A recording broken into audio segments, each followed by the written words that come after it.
Benny, bring me everyone. What do you mean, everyone? Everyone! I have come here to chew bubblegum and kick ass. Barry Manilow know that you raid his wardrobe? Let me explain something to you. I am not Mr. Lebowski. You're Mr. Lebowski. I'm the dude. No one is to stone anyone until I blow this whistle. You can't fight in here. This is the war room. Surely you can't be serious. I am serious. And don't call me Shirley.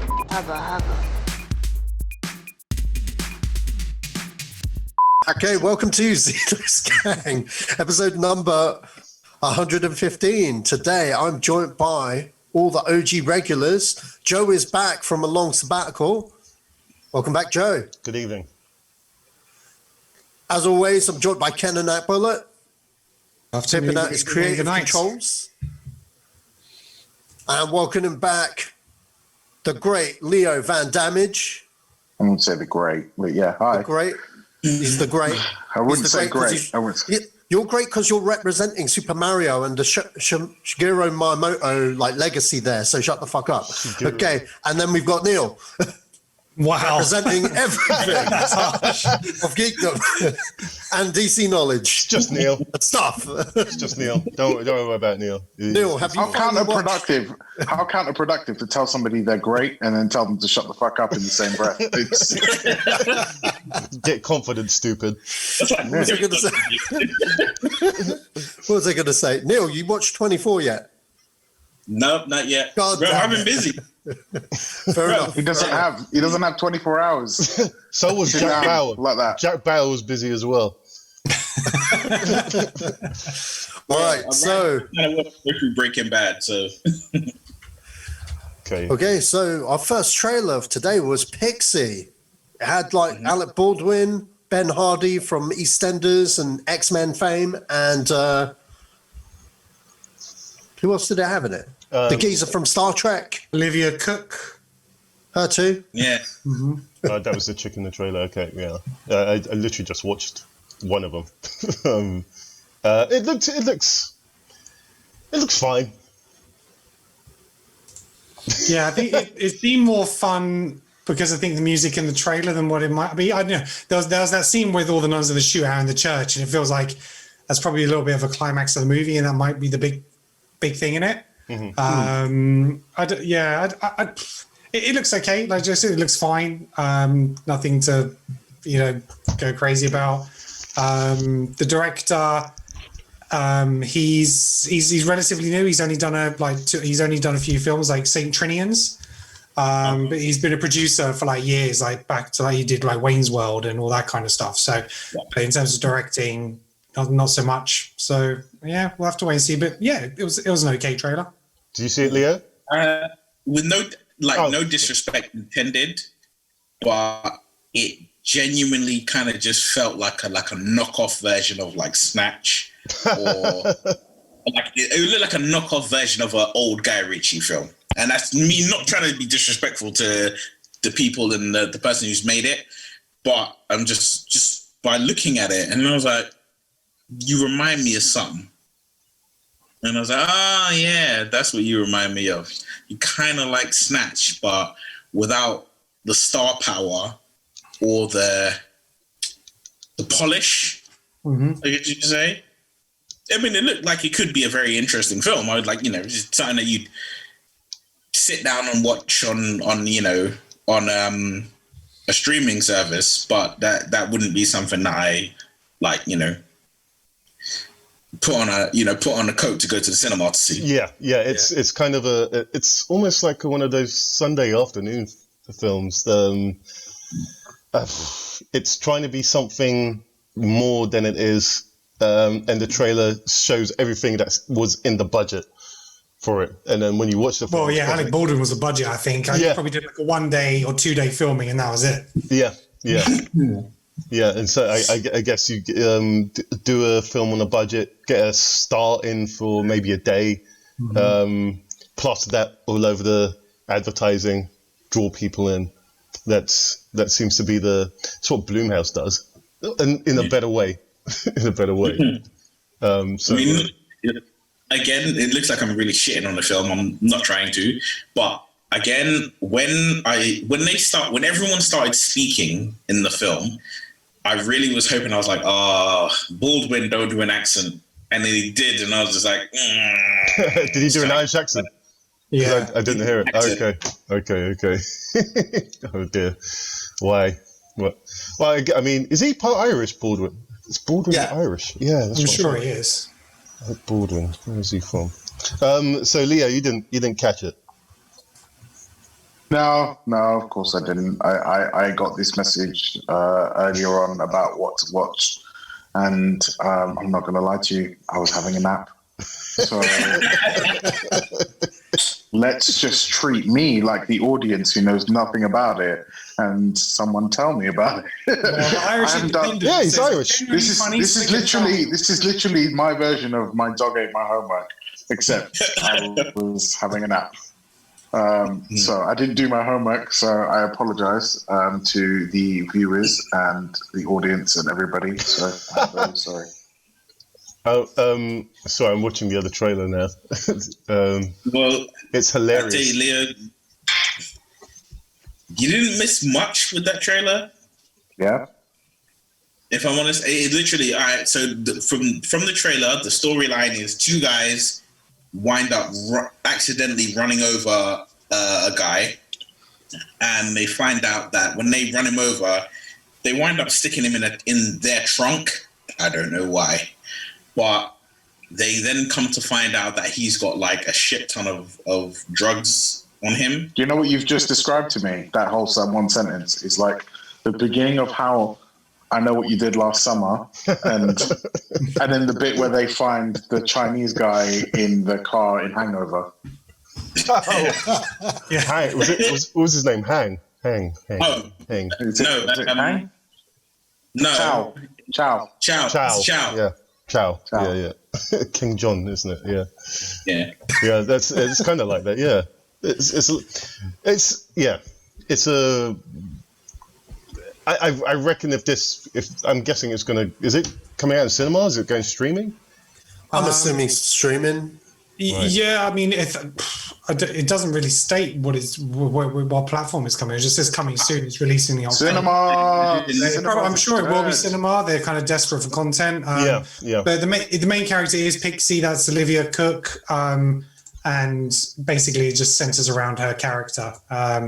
She's on like a revenge mission for her mother's death, and it's like a heist movie, and then drug dealings, and with a comedy twist kind of thing. So who the fuck is Olivia Cook when she's at home? She's in Ready Player One. Oh yes, yeah, Artemis. Yeah, that's it. Northwest England. She was in Bates Motel as well. Yeah. Thoroughbred. I didn't think the trailer was that bad. For Brit flick, I was like, it was all right. I'll probably catch it. I'm praying it's kind of more than what meets the eye from the trailer, if that makes sense. But like a fucking transformer. Yeah, like a transformer. Maybe it might transform into something different. And plus, hey, it's got the geezer from Star Trek. I don't know his name or anything, but I know him from Con Air. Oh yeah, he kind of pops up in everything, doesn't he? Yeah, he kind of pops up randomly. Irish guy. Rock as well. Cole Meany. He plays. O'Brien. Mm-hmm. Yeah, that's the guy in Deep Space Nine. And does he age? Because he doesn't look like he aged a day from those days, man. He's also. You're talking about Deep Space Nine. Okay. Yeah, he's also in Star Trek: Next Generation, and he plays Aldous Snow's dad in Getting to the Greek. I've not seen that film yet. What? Good film. Yeah, fantastic film. Do you like the film Forgetting Sarah Marshall? It's linked to that, right? Isn't it? Yeah. It's like a faux sequel kind of thing. Right. Yeah, it's great. Yeah, I'll watch that then. if it's anything like that. It's fucking hilarious. And I tell you what, Puff Daddy is hilarious in that movie. Oh, really? Yeah. Or whatever the fuck he calls himself now, P. Diddy, whatever. Puff. He'll always be Puff Daddy to me. Puff the Magic Dragon. I think he did go back to his original name now. He's back as Puff Puffy. Yeah, he's funny in that. All right. Hey. All right.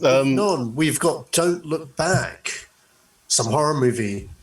Yeah, You know what? I like the concept of it because it's literally, because Leo hasn't done his homework, I'll quickly zip through it. So this guy more or less gets murdered in front of a whole load of bystanders that just decide to whip their phones out and film it. And it looks like his spirit or something is killing all these bystanders that just stood there and did nothing. I'm in. Yeah, it's by the creator of Final Destination, so it's kind of that same, you know, picking people off one by one type of situation. But yeah, what's it called? Don't Look Back. Don't Look Back. 2020 version. There's about 6 films with the same. Yeah, but it's about 6. It's a bit more than that, mate. Fucking hell. Yeah. Oh, okay. Yeah, I see it. This film looks like just with all the Jesus. Okay, fair enough. When you type in "Don't Look Back," you're going to get a lot. It's but cookie speaking cutter. of Blumhouse, obviously I messaged that to you on the group. But that film that's coming out, where it's called Freaky. Yeah. Oh yeah. That film's. I know you guys talked. You told me you guys talked about it. That film looks hilarious. And then I just think, like, I loved Happy Death Day, and I love Happy Death Day 2. Cool films. And those, I'm like, yeah, Blumhouse are killing it right now. Like, I watched a Wisecrack video on them earlier, and how they seem to be sort of on the money every time. Like they call it like the golden age of horror, and Blumhouse seem to be the ones that are like pushing that forward, because they make some pretty good fucking movies. And there's obviously me and you, Sash, we know a guy who's making a film with Blumhouse as well, Adam. Yeah, that's right, Adam. Yeah. So yeah, it's just like they just make some really That good. has his Adam. No, someone completely different. He's in a band called In Search of Sun, and he lives in like Ruislip, like around the corner. I've done a podcast with him, my ex podcast, whatever. But him and I know like him and No. Your podcast. You haven't finished it. You're just on hiatus. Anyway, that's another story. But if you go onto YouTube and watch, go to Wisecrack. I don't know if you guys know the Wisecrack channel, but just type in how Blumhouse cracked horror. It's pretty interesting. He only posted it about an hour ago, and it was a pretty good video, because they, like, you know, they did like House on Haunted Hill, right? Like the remake and stuff like that. But they also did. So they started off with like these grandiose movies, and then they worked their way across. Like, their whole ethos is that the film can't have a budget larger than $5 million. And that's why they make bank on that. Yeah, they churn out these fucking movies, but they're good movies. Like, you know, they're like Insidious, great film. Sinister, another great film. And they're all like based in a house, mostly, almost all the time. So it's just like an easy way to do it. Have you seen The Invisible Man? Yeah. That's really good. This year. Yeah. That's a great movie. Like, and again, you think like there's not a lot of large set pieces in that movie, and Invisible Man, you've pretty much just saved yourself a shitload on CGI. Yeah, because most of it's just like looking at furniture, right? Yeah. Like, is he there? Is he not there? And then occasionally they spurge a little bit on like the actual graphics to make it like, oh, he's wearing that suit with cameras on. But spoiler alert. But yeah, I mean, but apart from that, the budget must have been pretty low in that movie. I mean, Ken, can you fact check this? What was the budget on The Invisible Man? The Invisible Man, yeah, we'll do. Yeah, I don't imagine it was much more than $5 million. I can't. There was no major actors in that movie that required a large paycheck. Just Elizabeth. Well, I know. Does she hold more than $1 million? $7 million. Yeah, she does. Yeah, she does. How much was it? 7. 7. Right. So it's not that far over 5. And it grossed 134 million worldwide. Yeah, exactly. Well, fuck me. There you go. So they made like songs to come out before the pandemic, before lockdown kicked in. So yeah. So and then like what, you know, they've done all the. Think of the Insidious. Like, think of all the money Insidious has made. Think of all the money. I mean, did they do Conjuring? Is that them too? Yeah, that's them. No, I don't. No, that's not them. I think it is. I think it was is. it? Yeah, I think it is. If it's James Wan, it's them. Yeah. Yeah. I don't. Compare the difference. Hold on. I'm pretty sure they didn't do Conjuring. I could be wrong. Hold on. I'm just going on to their. Where would I find that information? On all cast and crew? You just put it into Google and it will tell you. Yeah. Oh. So in regards to Invisible Man, if you compare it, because that was under like Universal, it was supposed to be their their dark universe kind of thing. They spent 350 million on The Mummy for production and sort of like marketing and stuff, promotions. It wasn't. It finished on 409, where this one the budget was 7. And it took, that. So, and Invisible Man, it took 29 million in the US, 29 million in the opening weekend, which The Mummy only took 31 million, so. Yeah. So just to let you know, Conjuring Universe is owned by Warner Brothers and it was distributed by New Line and Safran Company. I was pretty sure it wasn't them. Okay. I was pretty sure Blumhouse didn't do that. Yeah. So what do you guys think of the trailer anyway? Ken? Meh. Yeah, it does feel like stuff I've seen before. It just does feel like Final Destination, but just instead of death chasing us, this guy's spirit. But again, they don't leave it up to interpretation. They don't leave the mystery in the trailer. Hold on. It's a guy's spirit chasing after people? Yeah. So is he going to be like Kevin McAllister in Traps? For people like Home Alone style. The way it looks like is you're not given a clear indication of how these people die. Like one of them, you see him go through a window and land on the staircase, so he's dead. And the main character, she's talking to the police, and the police are like, it may have looked like someone was in his apartment, but there was no one there. So it's sort of like, and you see the guy right at the end of the trailer. Yeah, you see the spirit of him. Like every time the main character looks around, the dead guy is there. I mean, it might end up being that she's the one doing it, but because apparently the character's dealing with issues in the movie anyway, prior to seeing that death scene where the guy gets beaten to death. But yeah, it was fine. It will play well to audiences. Those kind of films generally do. They make a decent amount of money. But for me, I'm gonna mute you if you talk to each other for 2 minutes. I'm gonna mute you and watch it. Okay. Cool. Okay. It didn't do much for me, to be honest. Felt like I've seen it all before. Yeah, I feel the same. It's very cookie cutter. It's the late 90s, early 2000s scare jump fest. I've moved beyond that now. I'm a little bit more sophisticated than jumping to sounds. Look at him like turn his nose down on films. Who, me? But no, the thing is, the Final Destination movies, the premise was always the same, but then they tried to outdo each movie by the death scenes. Yeah. This one, from what you see at the moment, again, it looks low budget. Guy gets thrown out of a window. Oh, okay. Cool. You know what I mean? It's like I can watch that on NCIS or whatever it is, so it's not something that is like grabbing me. But I think again the trailer just explains too much of the movie, and now it's like, okay, yeah, so the guy is coming back and killing people. Cool. Yeah. It's again cookie cutter. I'm not saying it's going to be a bad film. It's just It's if it was a trailer on front of the film I was going to see, I would be looking at my watch or talking to someone else. It's not generally grabbing. Doesn't do anything new. There's no new tricks. You see it and you're like, okay, I've seen this. I've seen the premise before in wrapped up in a different packaging. Yeah. So if you've seen Final Destination, then you've essentially seen Don't Look Back.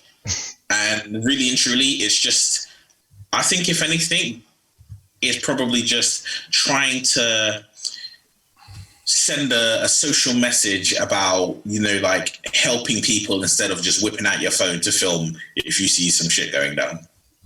Yeah, I mean, in Black Mirror, they did, Charlie Brooker has done that. He's made a whole commentary on that, and I think what Charlie Brooker has done is better than what I saw in this trailer. Again, not saying anything about the film. The trailer's just cookie cutter. So, Leo? No, he's still watching the trailer. Because it's a long trailer, I tell you. It puts the whole movie out there. Yeah. Yeah, it really does. Okay, so this film is strange. So make sure we watch the same thing. Some dude just keeps showing up, looking at her like he's from 13 Ghosts. Oh, that 13 Ghosts. So at the beginning, the guy gets beaten up with the motor, and they're recording In some park. Yeah. Exactly.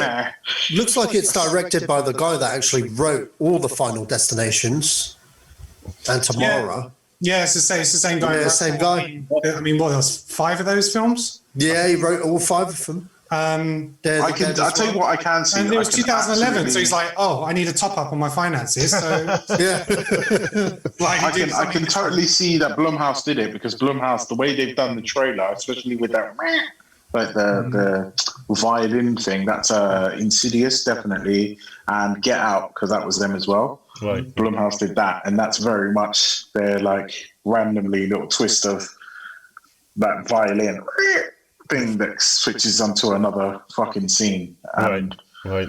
It's a trope. I mean, I'll watch this movie, but I'm not gonna be have my hopes up about any of it, to be honest. I'll do one better. I'm gonna let you watch this movie, and I'm gonna let you tell me about it.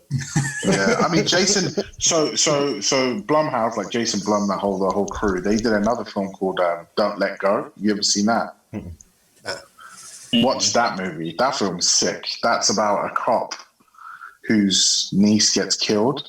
Have you guys ever seen the film Frequency? Yeah. Yes. Okay, it's kind of like that. It's kind of like Frequency. So it's playing with time. It's a police officer with his niece, and like his niece gets killed, but then he gets a phone call from her, and it's like she's calling from like the day before that she goes missing and gets killed, and he's like trying to solve her murder, like retroactively. It's really good. I actually really enjoyed it, but they seem to be very good at that. Not very good at this. I don't know what this is. I'm not impressed by this. Legitimately, it really looks like a B. Like, that's not even a B movie. It's like the way the trailer looks to me. I was like, meh. Yeah. Okay. Satch, what do you think? Standard horror, but you know what? I enjoyed the concept of it, and that's kind of what makes me want to see it. The whole commentary on today's shit. I know you guys said Charlie Brooker did it better. I've not really watched all of Black Mirror. I've seen certain key episodes, mainly the ones you've shown me, Joe, and whatever Leo's recommended me, because I remember, podcasts ages ago where Leo would be like, you'd mention a Black Mirror episode and I'd check that. But if someone recommends me a good episode, I'd watch it. But it's not, something where I've blitzed the whole season and know every episode. There's not that many episodes, to be honest. It's worth watching the whole thing. Yeah. It's only a select few, like the first one with that basically just proves that James Cameron totally fucked a pig. Yeah, I saw that one. Yeah, I saw that one. What else did I say? David Cameron. The one with the 2 girls in the future. David Cameron. Yeah, David Cameron. Yeah.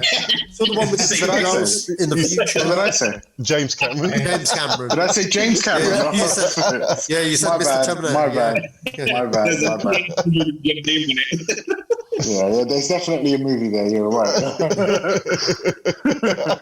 James Cameron sells his soul for Avatar 1 and 2 to be successful by fucking a pig. Hey, what? So next trailer, The Last Shift. Did you guys check it out? I've not seen that yet. Yeah. So this is where the confusion lies, right? There was a film that came out in 2014 called Last Shift, and it's actually a really good horror film, but it's about a police officer on her last shift. Who fucking knew? She's on her last shift in a police station that's getting closed down, and it's just the shit that goes down while she's in there. I think I've heard of this one. Yeah, it's not bad. It's not a bad movie. It's like some cultists, very like Marilyn Manson. What's his name? Charles Manson. Shit had gone down in there before, and she's in there. She's all alone in this police station. It's just really good to see like it being turned on the police officer, who's like at that point obviously a position of power and stuff like that. I don't think she's a rookie cop. No, maybe she is actually. It literally just says that, a rookie cop. I'm watching the trailer now. Yeah. Then maybe she is then a rookie cop, and it's her last shift in that place before she moves over to a new station.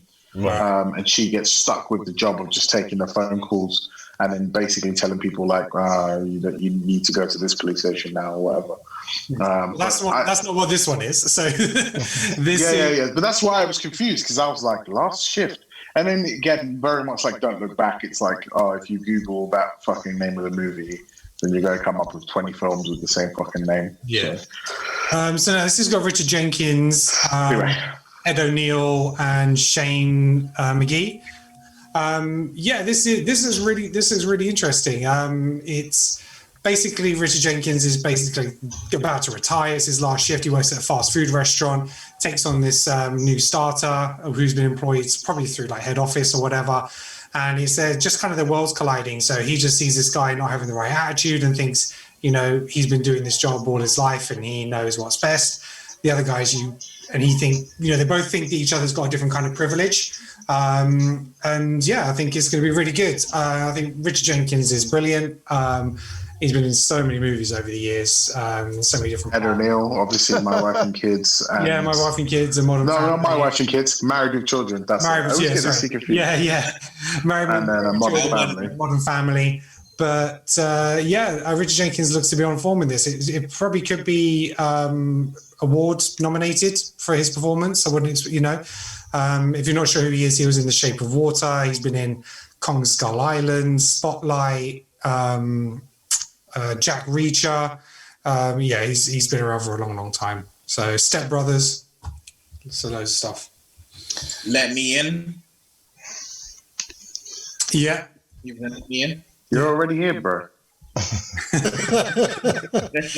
Well, yeah, it's already it's already part of the official selection at Sundance, so I'm assuming it's going to be one for award seasons as well. It's a real shame that this movie will be unceremoniously released on VOD, not in cinema. What are we talking about now? Because I just finished watching the trailer. It sounds like you guys are talking about something else. No, you watched the trailer that Leo was talking about, which is a completely different film. Oh, okay. Oh my goodness. Confusion. Bro, did you not tell by the YouTube video that's because one says 5 days ago, one says 5 years ago. So they look both the same. So I just clicked on the first one. I can tell you that they're far from the same movie. Yeah. I was going to say because I just watched the one you just described that you were talking about, and that's definitely a Nicolas Cage film. We replaced the woman with Nicolas Cage. We've got a Nicolas Cage-esque film. Mm-hmm. This one I've not seen yet. Okay, I guess I'll shut my mouth. Okay, so our next film is The Nest with Jude Law. Got a bit of drama vibes on this about some guy that's like, he's got a big house and stuff. He's quite up there in high society and stuff, I kind of gather, and like looks like he's about to have some money troubles and it's affecting his whole family. I think they recently moved. I think the trailer alluded that they recently moved to that neighborhood or something, and like they finally got the dream film home. Starts with them moving. They ain't got no neighbors in that trailer. So he just got his dream home, but he's about to lose all his money, and obviously like the new life is changing the family dynamic. So there's looks like a family kind of drama thing with maybe like some plot twists and stuff. I think the trailer itself didn't really catch me until towards the end. But I don't know whether that's clever marketing or whether the actual movie is going to be like that. But again, another one from another film festival. I think it's Sundance as well, because I think that's why all these trailers have just come out, because we've just had Sundance. So, we're getting a lot of the official selections get shown out. So these are like all the award films nominees. So, interesting. Jude Law looks like he's going to like slay the shit out of this, but we'll see how it goes, man. What did you guys think? He's definitely wanting his acting chops in it. This is kind of like an award type movie that he's going for some recognition. It's got Carrie Coon in it, who is just awesome. I love her as an actress. She was in the Fargo TV series, also The Sinner. She was also in Gone Girl. She was also Proxima Midnight in Infinity War. And she's coming up in Ghostbusters as well, Afterlife. I think she's a great actress, and looking forward to what she does opposite Jude Law in this. Yeah, this is definitely a drama. It's kind of Gone Girl-esque since you mentioned that. It has an airy feel to it. It's it's a very dark palette movie, isn't it? Yeah, it's definitely an award time film. I guess we're coming up to it now. We're in September now. All the award films are coming out, and it does look. It looks good. Are you right there, Neil? Are you okay, Neil? What was that? Is that you just thirsty? Or was that a cry for help? No, that's that, man. You might as well just tongue the can, bro. Tongue the can. Let's go for every last drop there. Sorry, I've got you all on the same screen in it, so I can see what all of you are doing. And then one thing I see is I just look at Neil, and Neil's like, "No, that's a GIF. That's a GIF waiting to happen." I don't think Nintendo would be too happy about it, mate. We'll see. We'll find out. So, what did you guys think of it? Have you talked about that yet? Because I wasn't here. No, I mean it is. As you guys have mentioned, we're in that season now where it's like, okay, we've got Sundance, we've got festivals coming up, and some have come, some have gone. We've got festivals coming up now, so it's the type of film trailers that are going to be released are all in relation to that.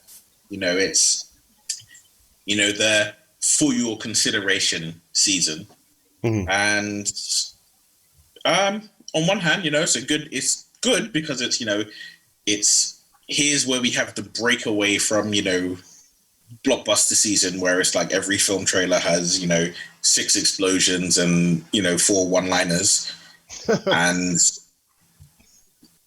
it looked like a film. It didn't look like my kind of traditional stick. It didn't look like the film that I'm going to like, oh yeah, I'll definitely go and see that. But it did have some interesting premise to it. Yeah, definitely. Again, it's one that I could see Nicolas Cage in as well for some reason. it just reflects, hey man, what are you doing? I could just see him in this role. I don't know why. Dude, look, as long as he recites the alphabet, that's all I care about. A, B, C, D, E, F, G. Hey, J, K, L, M, N, P. I don't know the rest of the alphabet. Sorry, guys, that's me. Done. Yeah, but Jude Law does look good in this. He's got a good presence. It looks. Does he got an Oscar yet? No, don't think so. Okay. Yeah, does Jude Law have an Oscar? Let's Google it. Let's find out why you guys do that. So either way, I'm guessing it's an award season film. So he's been nominated twice: Best Actor 2000, Cold Mountain, Best Supporting, Talented Mr. Ripley. Oh yeah, that's right, Talented Mr. Ripley. Yeah. Okay. Well, that seems like a shame because he's a really good actor. Yeah. I mean, it's the same. Is he though? Yeah, I think he's a really. Yeah, I mean, didn't we say all we needed to say with Jude Law when he did Alfie? Must we continue with Jude Law? Look. I don't blame Jude Law for that. He was good in Spy. I've not seen Spy. He was funny in Spy, but he did not steal that movie. Jason Statham. Oh yeah, no, absolutely. Jason Statham. Me and Sasha went to watch that in the cinema, and that was fucking hilarious. Yeah. When he's talking about his he's on fire and he falls into a helicopter or some shit. I don't know. See that character from that movie reminds me of this friend of mine called Paul Sedgemore. You met him one time, Leo. Yeah, I remember Sedgemore. My family are Hell's Angels. We can. I've been riding a motorbike since I was this age. I was like, cool, let's do this fake movie trailer. And we were filming one time. I got Leo. Leo at the time used to drive this motorcycle. So I think Sedgemore thought I was bullshitting him. I was like, yeah, I got my friend. He's coming down with a motorcycle. You can ride the motorcycle, innit? You can show us your skills. And then we even kind of goaded him, and it was like literally time for the shot. And then Leo was being kind though. He was having a kind heart there. He saw through the bullshit, but didn't embarrass the guy, and just basically said, "Hey man, I get those injuries. I'll just wear your jacket and I'll double for you. It's all good." And then he just took the shot and what injuries? There's no injuries. I asked him. I was like, "You're in the." He was sitting on my bike, and I was like, "All right, cool. All right, you got this, right?" And he was like, and I was like, "You don't got this, dude." And I was like, "Okay, cool." And I tried to give him like a quick lesson on it, and I went, "You know what, bro? I'll do it. It's okay. I'll do it. I'll put the helmet on.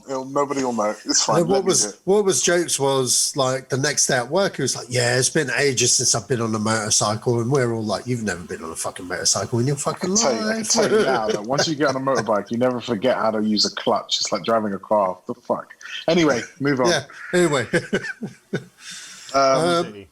Next film. By the way, sorry, just to go back to that. It's, you know what he reminded me of? MacGruber. You ever seen MacGruber?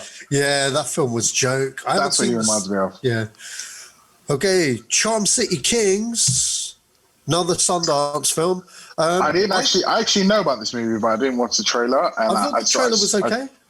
I was like, oh, I get it. It's just a coming of age movie about a kid who's going to use his talents and not go down the wrong path. I get it. I've seen this movie before. Yeah. Yeah, it's been hanging around a while.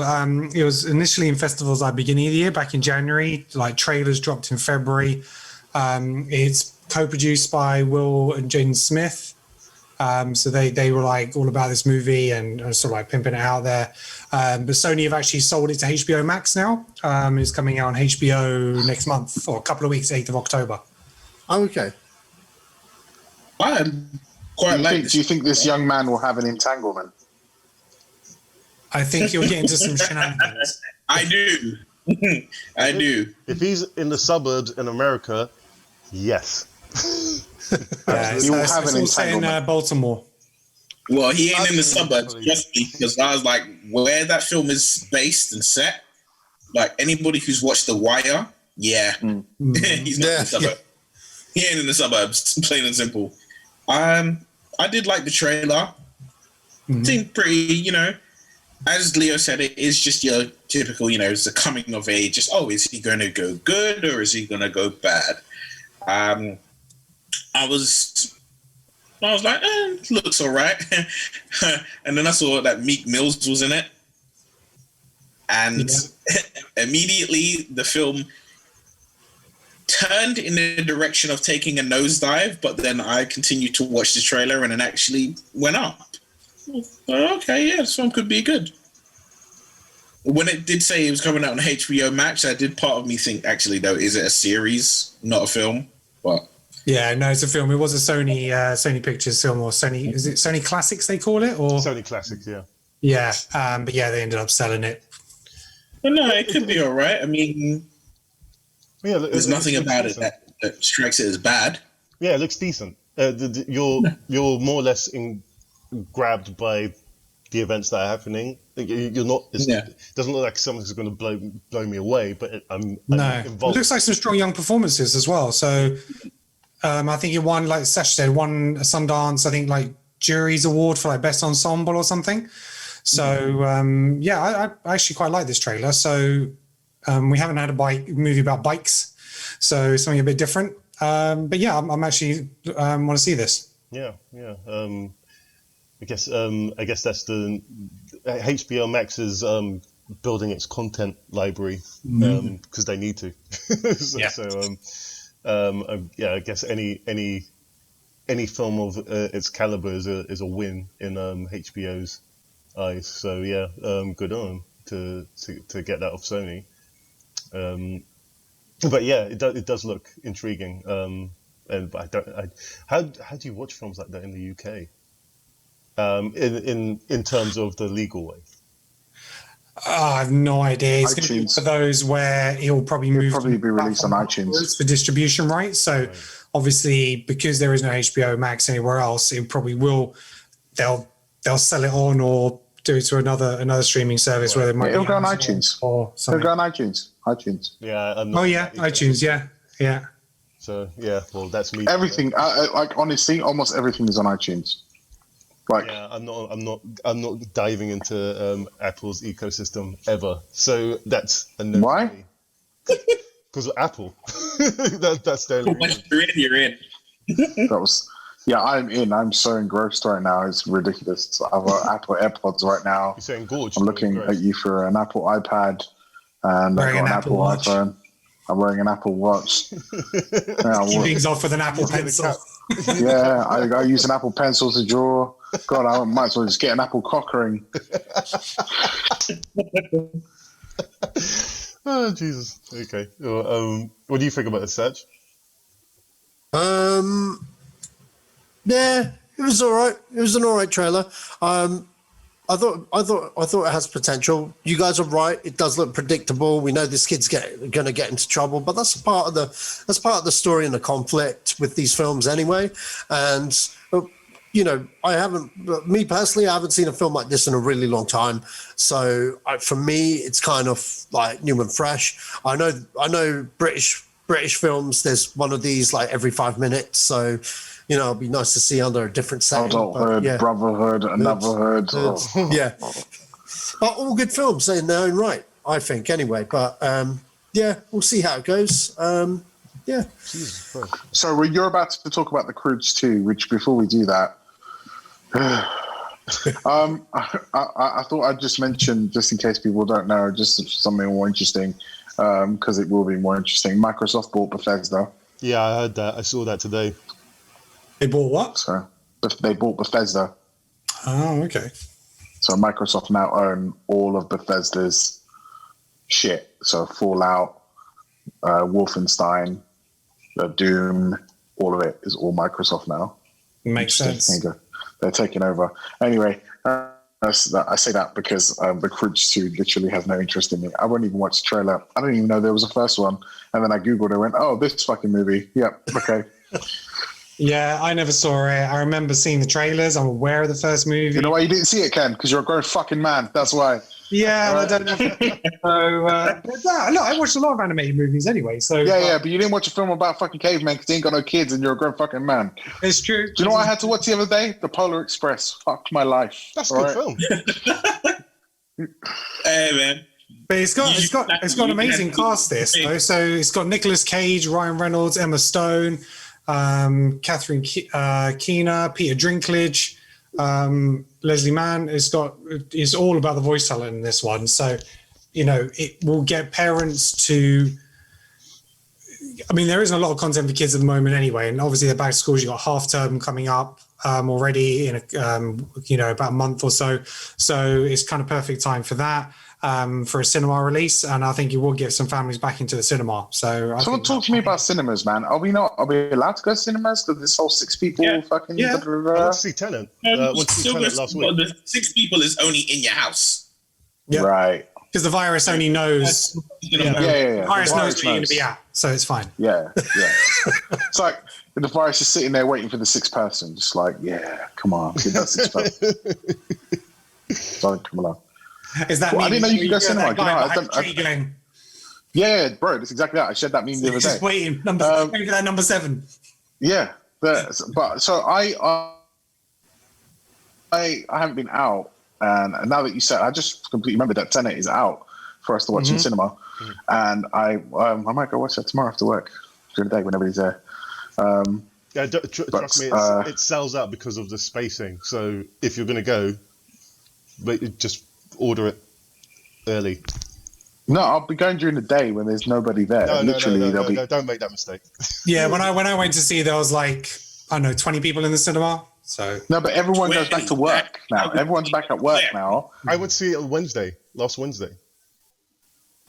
And what do you think, Joe? Yeah, everyone's back at work and the kids are back at school, so I can get there. I can get a ticket. Fair enough.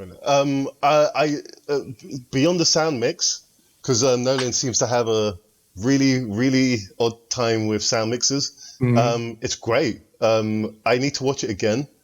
It's not as good as Inception, but it freaking takes you on a journey. It from moment one, it's a barrage on your senses. It's like 8th gear. We don't have an 8th gear. We just made one 8th. Boom. Deal with it. We also now have 7th. Just FYI. I know. I'm just saying. Nolan just said, "I'm going to invent a new gear, 8th. Go for it." And I've watched a bunch of reviews about it, like non-spoiler reviews, and a lot of them say it's real heavy. So like it will fuck you up. You have to watch it a few times. It's not like a one and done go. And they basically said it's just a Bond movie. They were like, It's just basically a Bond film. It's similar to Bond, but like, it tries to make itself cleverer than it is. So you're watching the movie and all the context and everything, you think maybe it's escaping you, maybe you're getting over it. But by the time the end comes around, you understand what's going on. But you might want to rewatch it to try and fill some of the gaps or something, or some of the things you missed previously. But yeah, for me, it's trying too hard to be too clever. And yeah, I actually found it a little bit lackluster. I just thought it was. How long is it? How long is it? Quite long. Well over 2 hours. Yeah, so, it's out 2 hours and 40 minutes. 2:20 is it, or 2.5? Yeah. Nah. But it's it for me. Trust me, you won't good, feel it. But it wasn't amazing. No, bro. I hearken back to the days where films were an hour and a half, man. I'm like, oh yeah, just nice hour and a half movie. Just put a film on at 9 o'clock, 10:30, you're done, go to bed. Yeah. But now it's like, no, it's got to be this 3 hour extravaganza. I'm like, oh fuck. Kenneth Branagh though, he was amazing. Yeah. Oh my god. Kenneth Branagh in that film. There's this one scene where he just lets rip, and I jumped. All right. Okay. It was like, I get it. Don't ruin it. No, I am gonna watch it. I will get round to it. Yeah. But I disagree with you. Yeah, like, that's fine. I watched it once and I was like, I got everything. Ken's like, I like to disagree with you. No, that's what I said. I got it, and I wrong. thought the ending was predictable. That's what I said. For most people, they wouldn't go back to some gaps, but at the beginning, you kind of get it or you don't. And then I guess the ending after like half an hour, 45 minutes, in terms of what would the final thing be. So right, yeah, I think I know what point you were at as well. It's yeah. Yeah. Everybody was at that moment. Yeah, but it's I think because the sound. I think the sound mix will vary from cinema to cinema, because the guy did say that the sound has been adjusted, and even then it was still kind of. It was difficult some scenes to hear what was going on. Yeah. And so but yeah. You guys are breaking up. Can you? Okay. I'm fine. Everyone's sounding fine to me. I can see you. I can hear you. It's just Leo that's like a bit. He's gone all static. Okay. Nope, he's back. There's one particular scene when they're on the water and with headsets on, and that was really hard to hear what it was about then. Yeah. But he's done some work in his fighting. He knows how to shoot fighting a little bit better now, which is good. From what I understand, that film was specifically the audio mix on that movie, specifically for IMAX, only IMAX, to a specific way. It's loud. And if cinemas do not have that exact same setup, it will be shit. Apparently, yeah. But I watched it in IMAX, and it was still difficult. So. And so people are saying that. So they're like, certain IMAX cinemas might not have the sound set up correctly, the way that he wants it set up, and that's why it's fucking it sounds weird. Because you're not the only people that have said that. All the reviews that I've seen have all said that there is like a massive problem with the sound, and that there's something to be said for a director who wants the sound to be listened to via a certain format. It's like, who are you making this movie for? Yeah. Himself. The same person who always makes his films for himself. Well, I mean, there's another movie that I watched, Constantine. Constantine's a film that's criminal for that. Like, the dialogue is really low, but everything else is ramped up. So when you watch Constantine, like, you're constantly you got the remote in your hand, like turning it up and down, because like, I can't hear what people are saying. Constantine, you mean the Keanu Reeves film?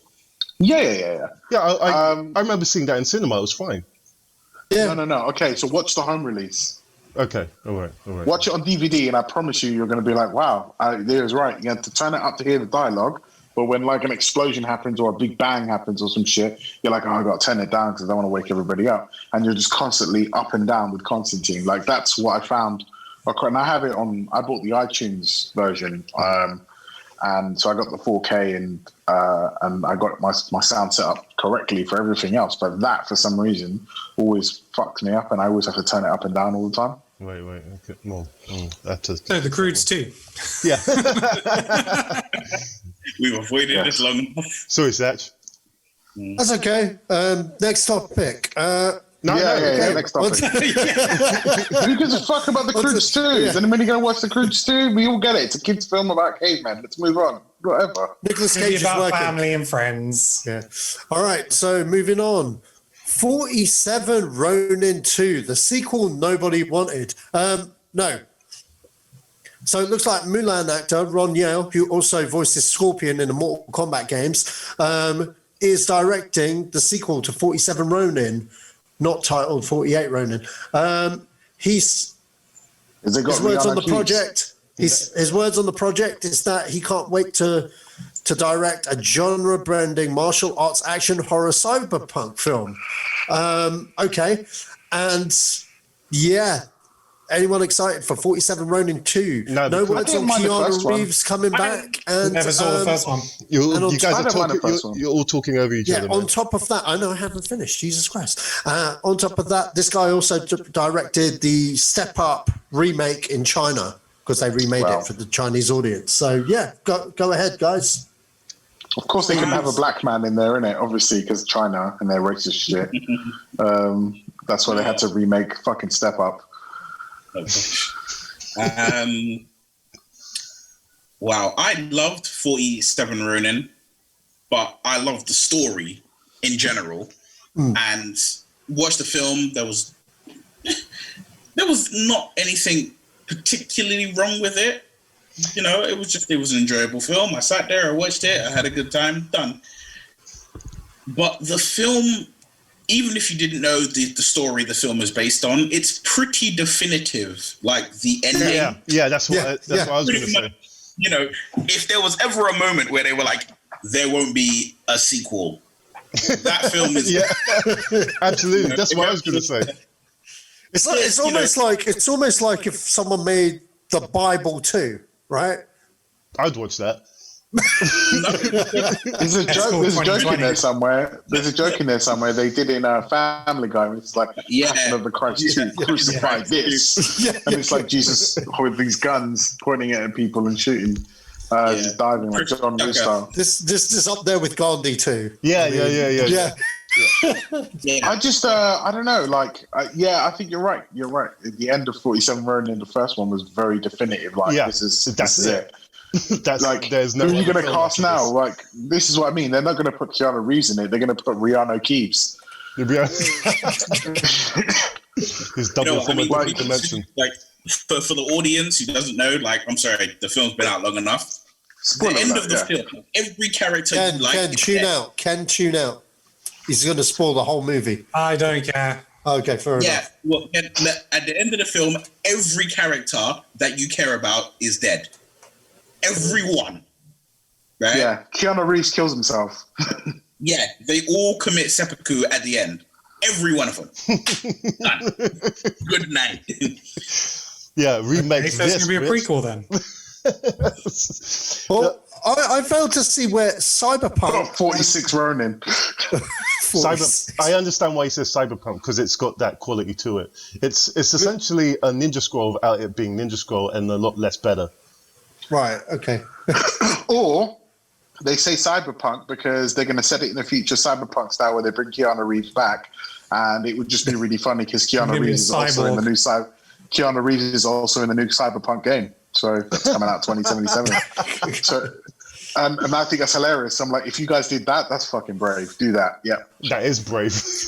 I'm just saying, Scorpion is getting paid. That's what's happening. Isn't Scorpion the creator, Ed Boon? It's Ed Boon that does No. No, so the director voices Scorpion from the Mortal Kombat game. I know. Ed Boon does the voice. Now Mortal Kombat games. Not Ed Boon and Tobias, whatever his fucking name is from the previous one. Okay. Well, there's not much to say on that. Next. What's next? I guess. What's next? Okay, next we have John Boyega. Okay, so Russell Crowe was on. Oh right, yeah. Look, Russell Crowe was speaking to BBC's Ali Plum, and just saying that he's open to do a Nice Guys 2. He really wants to do it as long as it's called Mexican Detectives. Yeah, how do you guys feel about the sequel to the Nice Guys? Personally, it's never going to happen. It didn't make any money, and we all know how much money Shane Black's follow-up movie made. Shane Black's in Not in jail now. kind of killed the franchise. That the Predator. I always get confused between Nice Guys and Once Upon a Time in Hollywood. I don't know why, but they both like intertwine. Yellow posters. Yellow posters might be, yeah. And their period pieces and their buddy cop kind of style movies as well. Kind of. Not really. Yeah. Not really. They're both completely different. No, they're not buddy cop specifically. One's a buddy cop. The other one ain't. A movie with friends. Yeah. In terms of the story, there's nothing similar.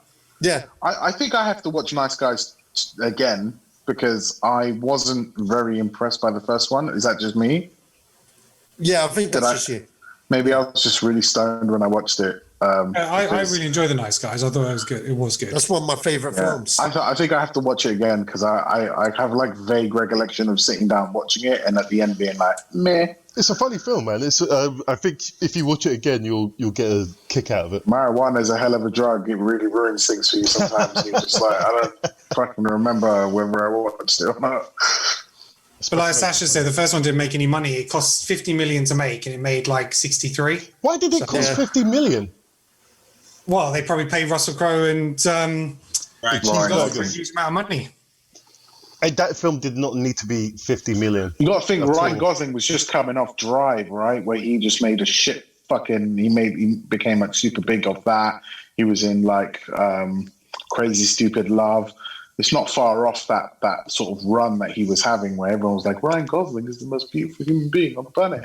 He did was it Place Beyond the Pines? Was that before or after Nice Guys? Before, right? Yeah, so he was around the same.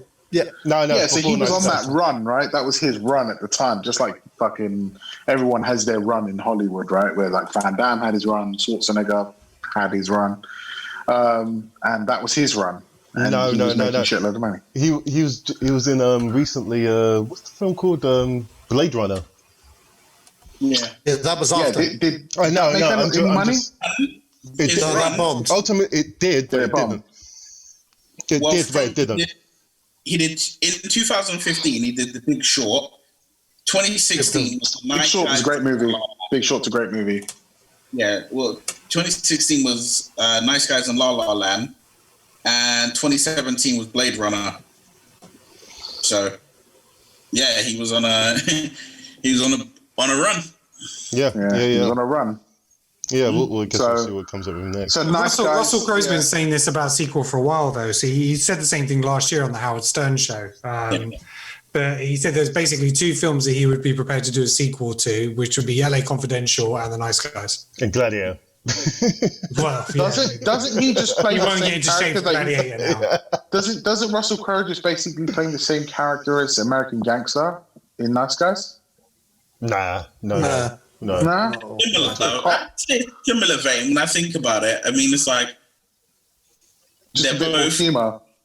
Yeah, I mean, no disrespect to the guy, but they are both, the overweight law authority figure who is, not necessarily on the straight and narrow.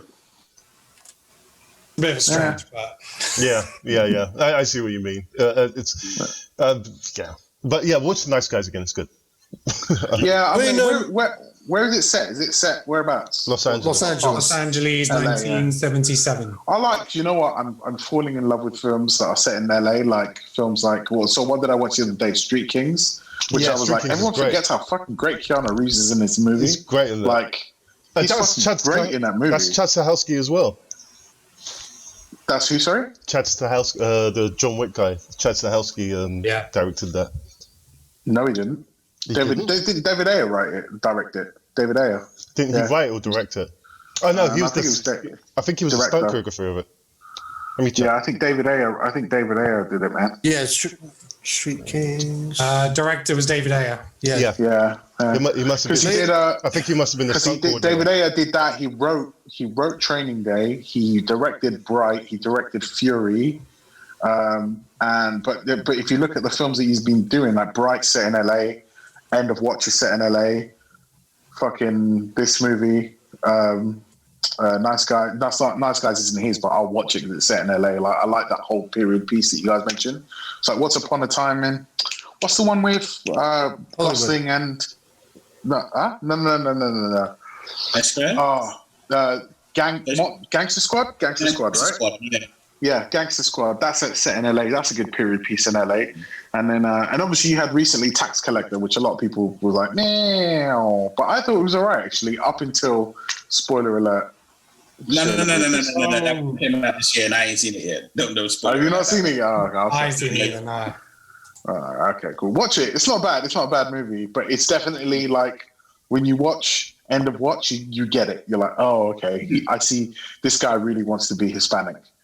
Oh, right, stunt coordinator. Stunt coordinator. Yeah, I mean, Nice Guys for me, that's one of my favorite films. Like that, to be quite honest, that's the kind of film that I love. You know, those buddy cops, kind of like Lethal Weapon, Kiss Kiss Bang Bang. How it's the same guy, same writer director as those. Well, he wrote Lethal Weapon and all of those films. I love his style. He wanted to do a sequel because he had ideas for like 3 films, but each film's a different decade. So you would have had the 70s, the 80s, and the 90s with those 2 characters. Obviously, that's not going to happen now. Mexican Detectives, if you didn't get it, that was what they kind of looked like on their advert at the end of the movie, because they kind of drew them out to look Mexican, kind of by accident. I'm in for a Nice Guys 2. Whether it's going to happen, doubtful. But then I guess it depends on Shane Black. If he brings back his stock, maybe. You know, if it's a passion project for him, maybe. But then I think he probably would have moved on from that, and he's probably got another script in a similar vein, because that's his genre. I mean, he's in good with Marvel, very good with Marvel, because he was Robert Downey Jr.'s guy to script Dr. Iron Man 1 and 2, and obviously he wrote and directed 3. So chances are, you know, if he's out on work and stuff, I'm pretty sure he has to do is just call Kevin Feige and get a directing gig over there. It's not too much of a stretch for him. But yeah, whether a Nice Guys 2 happens, doubtful, because I don't think it will happen anytime soon. But if it does happen, well, if his original plan was like each decade, he's got 10 years from now to make it happen. So he can go to Netflix with it. Yeah, he could go to Netflix. I mean, if he makes it inexpensive. Yeah. So yeah, I think that's the only way he's going to get that made now. Yeah, pretty much, because it's too much of a gamble, really. I mean, like the first one, yeah, it had the star power, etc. But again, it was borderlining on pop culture reference for people of the time. I remember watching that film, and the audience was like an older crowd, like people in their 70s and their 60s and stuff. And you know, it was a hoot for them, because whenever you watch a period piece based in that time, it's usually like my parents' crowd, where they like watch stuff and they're like, oh my God, I remember that tune. And do you know what I mean? And then for people like us, we're watching it for the star power, because we know these actors, and maybe you're a cinephile like me, where you like the director and stuff, and you're attracted to their work and will watch all of their stuff. So it was kind of niche, and it all depended on that star power, but it didn't bring in big bucks, and it's very much a word of mouth movie. So we'll see. Yeah, but unfortunately, Shane Black got quite a bit of negative press from The Predator, because he cast his mate in it. It was a registered sex offender. Oh, yeah, that's right. Yeah, and the scene got cut from the movie kind of last minute, because Olivia Munn brought it up. Yeah, that's right, yeah. And to be honest, I still quite like that movie, though. Why people hate on that film? I was all right with it. It's a bad film, man. It's bad. Darcy was a sex offender? Yeah, it had parts that worked, and it had parts that really didn't. It just didn't feel like a Predator film for me. The film before that was a better Predator film. Yeah, Predators was amazing. Yeah, with that trailer that fucking lies to you. Yeah, I remember. Yeah. With the fucking they really. I remember seeing that, and I was like so excited, and then when I saw it, and I was just the one. What the fuck? This bullshit. I was like, where are all the other dots? So you're lying to me. You lied. You fucking. You got outfoxed by Fox. yeah, I did. I got outfoxed by Fox. But you know what? I outfoxed them because someone didn't pay for the movie. So Surprise. There's Joe writing it down. He's like writing down the time there. Got to edit that bit out there. No, I'm looking at what the next topic is. Okay, next topic. John Boyega teams up with Gavin Wood of Wolverine Origins, Eye in the Sky, and Tootsie fame for the movie The Test, based on I can't pronounce that guy's names. But it's based on the novel. Newell or something. Okay, yeah, good going, Ken. Could be right. Yeah, I think John Boyega's on a hot streak right now, so that's Really? good. Yeah, I think he's been smacked around a bit, as far as I'm concerned. I think he's about to have. Oh, okay. Well, here's the thing. Despite what's going on in the press and like whatnot, he's coming off some successful movies. All of his movies have made bank. Yeah, he has. They've all made bank. True. I mean, whether people liked it or not, Star Wars made money. So yeah, it made money. That's not a John Boyega movie. But still, he was in the movie. It made bank. He's one of the leading stars, even though he wasn't. But so C-3PO doesn't make it a good fucking movie. That film is stupid, and C-3PO is retarded. Do you know why? Because he walks up and he's like, "Oh, hello there. You might have recognized me because of my red arm. Get the fuck out of my face." Okay, all right. Well, anyway. neither that. Okay, that's neither here nor there with C-3PO because he was like a secondary character. John Boyega. John Boyega. According to ask China, he's a secondary character, bruv. Ask China. All right, he ain't even on the fucking poster. Okay, dude, I'm trying to like bring some serious points. You're just mocking me now. So, okay, my point being is he's one of the main leads in that franchise, give or take whatever happened in terms of how they wrote it and shit. And I would agree with you 100% that he got given a bad apple with his character, etc. But the point is, when you look at the poster, he's second billing on the movie. Now, here's the thing, all right? None of his movies since his debut in Force Awakens has tanked. Pacific Rim 2, that's probably like maybe we'll make a sequel, maybe we won't. But that's, you know what I mean? It still broke even. He's come up with some good awards for his work, etc. So, and he's very much in the public's. He's very much in the public zeitgeist. So he's on a hot streak. Gavin Hood, the only flop he's ever really done is the Wolverine, and that was a studio movie. We all know what Fox does with their first-time directors when they hire someone straight out of indie jail. Out of indie movies, they walk all over him.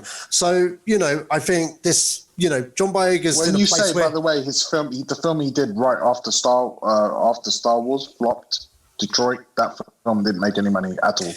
Okay, that was before Star Wars. That was no, it was after Star Wars. It came. Sorry, no, it was after. Budget 34 million, worldwide gross 23 million. So I would do that. Okay, but again, it's probably more the more the topic of the film. Yeah, and the fact that it was more an award season film. Okay, everyone was talking about it. That's usually where you get your second wind there. So it's not just that kind of film isn't just based on box office and the fact that it got a lot of stuff going on at the film festival run. So it had big names in Detroit. Yeah. So yeah. Again, I stand fast. My comment. He's still on his streak. Point being, though. What was my point? Gavin Hood, he's teamed up with a good indie director with Gavin Hood. John Boyega, he's doing what he wants to now by the sound of it. He's taking that Star Wars money and he's just basically, I'm doing my own production company. I'm doing the roles that I want to do. He wants to team up with Gavin Hood on this novel. I don't know whether the novel's any good, but good on John Boyega. We'll see if the movie's any good and see what happens. And to be honest, it's the right kind of novel that is the subject close to his heart. Because depending if you know what you know about the novel, The Test. So basically, it's set like in Britain, not too distant future, and it's about Adair, the main guy, sitting a British citizenship test, and he wants his family to like belong in the country.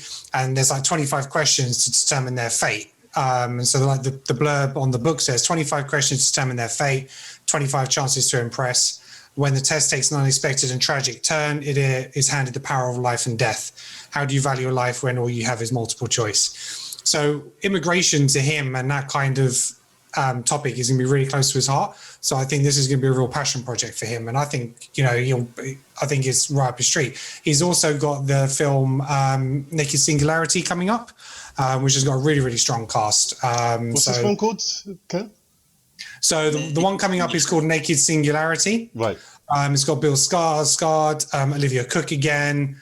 And yeah, it looks like it's, again, a nice, real acting, gritty type movie. So yeah, I think if anything, him being outspoken, especially even when he spoke out during like the protests and stuff like that. Lots of people in Hollywood backed him and said, "I will work with you. I will work with you." So I think yeah, he's going to be a hot property still for quite some time. I disagree. Probably not big blockbusters, but definitely amongst indie films, he's definitely. Yeah. So, I disagree. Yeah. I disagree. I think he's done just because he's because when you like listen, Disney are too much of a powerhouse, and he spurned them too much, and rightly so. Rightly so. That it needed to happen, but the problem is that even he would acknowledge that would be the end of his career. Because yes, he did acknowledge that, but the problem is that hold on. Yeah, the thing is that people in Hollywood, much like as we've seen it, you go work, you go broke. Yeah, it happens. Look at the NFL, look at the NBA. Like it's happening. People don't want to be like everything to be politically driven all the time, innit? And he put himself at the forefront of that, and I reckon that will cause a lot of friction because Hollywood is a piece of shit place, yeah? And they like to treat people like pieces of shit because that's what they do. And John Boyega doesn't class me as the kind of guy who likes to be treated like a piece of shit. So they are not going to want to put somebody like him, which they should, he's a really good actor, but they're not going to want to put somebody like him in the forefront because he talks too much. This is why he's formed his own production company. Yeah. He ain't got the money to stand up against everybody else with massive, like Warner Brothers, for example. Yeah.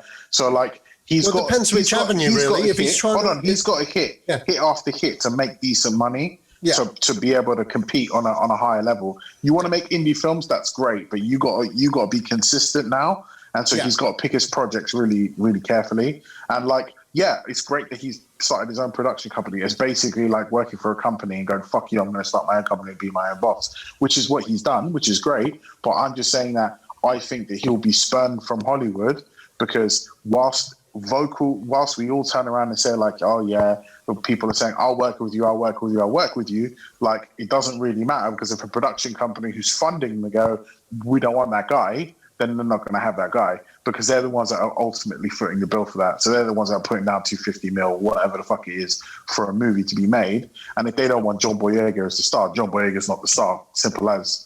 Well, they cloned Tyrone with Jamie Foxx coming up and Borderlands. Yeah, I've seen the IMDb Jones as well. So and the thing is, what happens if those films?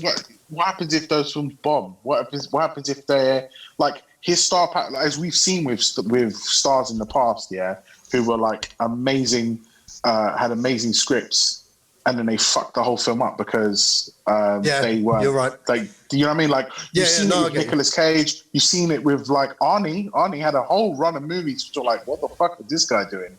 6 days? Get the fuck out of here. So 6 days.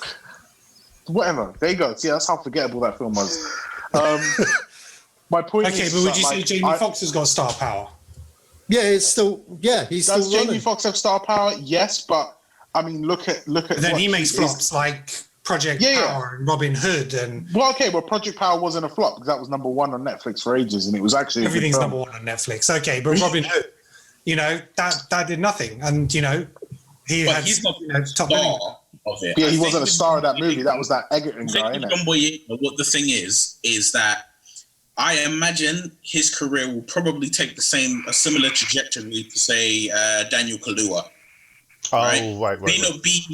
He may not be the guy that you're not gonna stick him in the film and it's like, all right, this film is designed, it's gonna cost you, $125 million or more, and we're gonna release it in the height of summer, and we are gonna be in that middle ground between the latest Marvel film and the latest DC film or the latest Star Wars film or the latest whatever Avatar film or whatever it is. They're not gonna pin these films in that. He'll be in.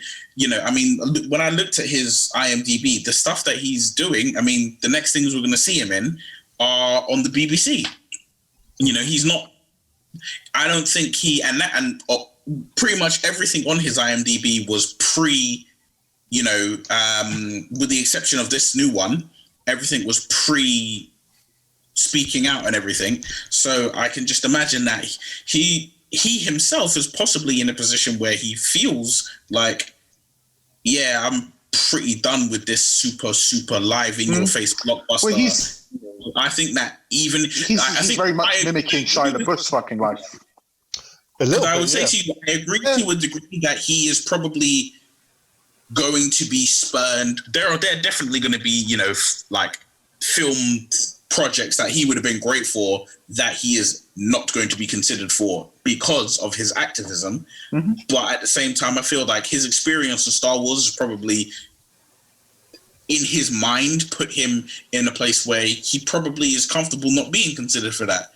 Like, once you reach a certain amount of money, which, you know, if we're being honest, yeah, he wasn't getting Harrison Ford, Carrie Fisher, and Mark Hamill money for the latest 3 Star Wars films, but what he's made over the course of those 3 films is probably, it was enough for him to buy his family a house, start a film studio, and get his career growing. He ain't really hurting for money, so I think he's probably in a position now where he can be in the films that he really wants to be in, and probably wouldn't really give it massive shit about. Again, I just compare it to Shia LaBeouf, like his career, just because Shia LaBeouf was really big, he was fucking everywhere until he started being this fucking weird pseudo activist guy who was like, fuck Trump, and he was doing all these, like, you know, like that weird thing where he watched his own movies and like filmed himself doing it, and then he was he put up a thing about standing at like a wall. It was like a video, people doing diaries, and there were videos of him getting arrested and attacking people and shouting in people's faces like about Trump and all this shit. And then like Hollywood is fickle like that. They're just like, you're rocking the boat too much. We don't want to fuck with you no more. And so they'll fuck with him, but not really. Does that make sense? They're like, here's a plot. No, totally. And that's what's going to happen to John Boyega. And that doesn't mean like Shia LaBeouf is insanely still quite successful. And like, you know, I watched him on that Hot Wings show. Hot Wings show, and I thought he was so charismatic. I was like, oh wow, what a great guy to like. Have you seen? Have any of you guys seen Peanut Butter Falcon? No, that too, but Peanut Butter Falcon. No, I know Honey Boy is like a fucking pseudo biographical film that he did. It's good. And then both really good films. They both got released at the same time, right? Yeah, I saw Peanut Butter Falcon. It's on Netflix at the moment. I saw that on Friday night or Saturday night. I can't remember. And yeah, man, really good movie. Really good movie. I totally recommend. Yeah, and like that doesn't like, so it's what I mean. It doesn't mean that John Boyega is going to make bad movies. It's that John Boyega, I think that John's reached the pinnacle. Oh, where he's not the A-lister. I don't think he was ever an A-lister, but I think he reached the pinnacle of like his Hollywood career, and now the rest of it's going to be John Boyega's career. Does that make sense? Yeah, no, I totally get where you're coming from. With that statement. To be honest, my rebuttal, well, I don't have a rebuttal. I was on the same page with you. It's just I needed, you needed to, well, not you needed, I was butting in and whatnot, but yeah, I think we're on the same page there. But he's going off to do good things. You know, he's in a position where he can do whatever he wants. It just depends on how big, like you said, like we're going there. If we're going for, hey, I'm the A-lister headlining, I don't know, an Avengers film, that's probably never going to happen. But then I don't think that's what he wants. You know what I mean? And the closest thing he got to like headlining anything big like that would have been Star Wars. Pacific Rim? Well, no, Star Wars, because you got to understand, Force Awakens, even though he wasn't he was a lead in that film. In Force Awakens, I think there's a clear statement to say he was equal footing with. But then they knocked him back in the other two. Yeah, but that's forget the other two. Okay, I try to forget the other two every day. You can't. They exist. You're gonna have to deal with it. They exist. Okay, but the point being is, with that first film, John Boyega was everywhere. Except for China, but you know, he was everywhere, man. Like, he was the guy with the lightsaber. I mean, everyone remembers that moment when he watched his own trailer and went fucking nuts. He was that guy. He was one of us that finally made it. What are we talking about? Force Awakens. In Force Awakens, I would say. Everyone remembers that moment where he what? Oh, he watched the trailer where he watched the trailer with his mate who didn't know he was in the movie. Oh, right, I see. Yeah, and like literally was like watching the Star Wars trailer for the first time, and like their reaction was so genuine, like that that was the peak. You know what I mean? That was literally him on top of the world there. Because I don't care what anyone says. I know the MCU is the thing now, but Star Wars is the biggest movie franchise of all time. Okay, hands down. You wouldn't have half the blockbusters you would if it wasn't for those 3 films. But you know, he's been in the biggest film. You know, literally in one of the biggest films of all time, and. Yeah, that's the pinnacle. Whether he'll come back to that point again, whether it be a Star Wars film or he's never coming back to Star Wars. No. Never say never, because here's the thing. That check's going to have a lot of zeros on it. Yeah, but you think, look, Disney could afford to bring back Harrison Ford, and that was a cat that was never going to come back unless it was directed by George Lucas. Harrison Ford doesn't give a shit about anything anymore. Put it this way: Daisy Ridley and John Boyega got paid around about $300,000 each for The Force Awakens, where Harrison Ford got paid anywhere between 10 and 20 million. No, he got paid 25 mil. Okay, but they were unknowns. Anywhere They were unknowns. They were unknowns at the time, really. Yeah, plus percentage of the movie. Yeah, but Harrison Ford was on big boy check. Yeah, but that's Harrison Ford. Harrison Ford's got big dick energy, so that's why he can can demand what he wants. He's Harrison. Well, that was just it, because if you watch the whole thing with Force Awakens, when they announced they were doing it, they're like, "So are you in it?" He was like, "Maybe." He was always like playing coy to it because he was working out his fucking contract, man. He was honey dicking them, because the whole point was, if Lucas was doing it, he was only going to come back for a cameo in all 3 of those movies and just show up for 5 minutes, and that's it, and not even take that much off of George Lucas. The minute Disney bought the farm, he was like, "What? No, I'm not. I don't want to do this." And then Can somebody answer a question to me? Yeah. Sorry, because I can't remember. Does Harrison Ford come back as a Force ghost in those movies? No, he's not a Jedi. I don't remember. So he does come back though. Does he? You see his character after he dies, but it's not a Force ghost. It's a vision. It's a vision. God, I don't fucking remember those films, man. It's got to be a place I got to be able to watch them. Oh yeah, Disney Plus. You've got your friend Pablo, yeah? No, I got Disney Plus. Oh, okay. Okay, moving on. McG has revealed he's got his own darker version of Terminator Salvation while doing the press tour for The Babysitter. Is anyone interested in a more darker version of Terminator Salvation? I can tell you what the dark version is. The dark version is that they have the footage when Christian Bale accosts that guy in the lighting department. They have the full uncut footage, and they just insert that into the movie. So halfway through his close-up, you just see Christian Bale just start tearing up on his fucking poor lighting, dude. He's like, "Yep, that's the dark version." What are you doing?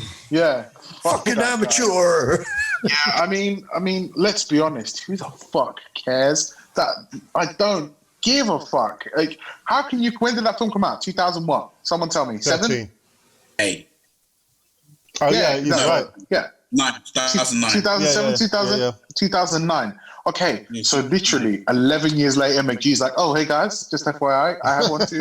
Fuck off. The thing is, everybody gets one, and we got the one. It's fucking Snyder Cut. Everyone can fuck off with their own different versions. The only other version of a film that I want to see that's extended is the full version is Event Horizon. Other than that, eat my balls. I don't care. Yeah. You know what, right? I'll tell you like this.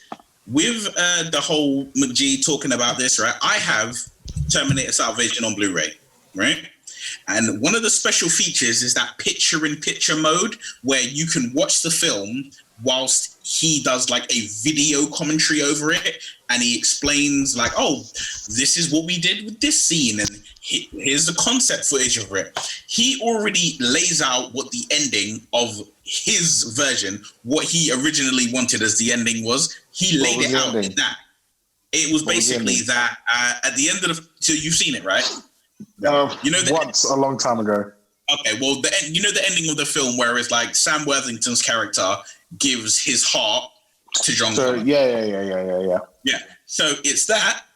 But what happens is, so they've swapped the way the ending is done is instead of that happening, John Connor dies, and they use like the Terminator technology to basically graft John Connor's skin over Sam Worthington's exoskeleton. Was this this is the alternative ending? Yeah. Right. Yes. Right. So they graft him over him, and then when the surgery's done, like he, sits up after the surgery's done. So it's now Christian Bale sitting up. The eyes flash red. He picks up 2 machine guns, murders everyone in the room, including, like Kyle Reese and everyone. He just murders everyone in the room and then walks off. And it's like, Skynet wins, the end. That's the film I want to see. You just said you didn't want to see it. Well, I'll tell you what, that's the film I should have seen. That's the film we want to see. But I tell you what, that makes sense because obviously I don't remember. I think I watched it once, right? So I don't really remember the heart exchanging thing until you said it. I went, oh yeah, I think I do remember that. That also explains why then John Connor is a Terminator in Terminator Genesis. Because they recycled the idea. Yeah. That could be like an inherited link or whatever, but fuck those 2 movies. Well, Genesis is all right, I guess. It really isn't. Yeah, it is. I'll tell you what. Hold on. If your expectations are high, if your expectations are like, if you look at like Terminator 2 and you're like, all right, Terminator 2 is the bar of Terminator films. If you expect every Terminator film to even be looking towards that bar, every Terminator film after it is shit. Yeah. If you measure your expectations and you're like, hit the beats. Show me a Terminator. Show me a Connor. I'm good, right?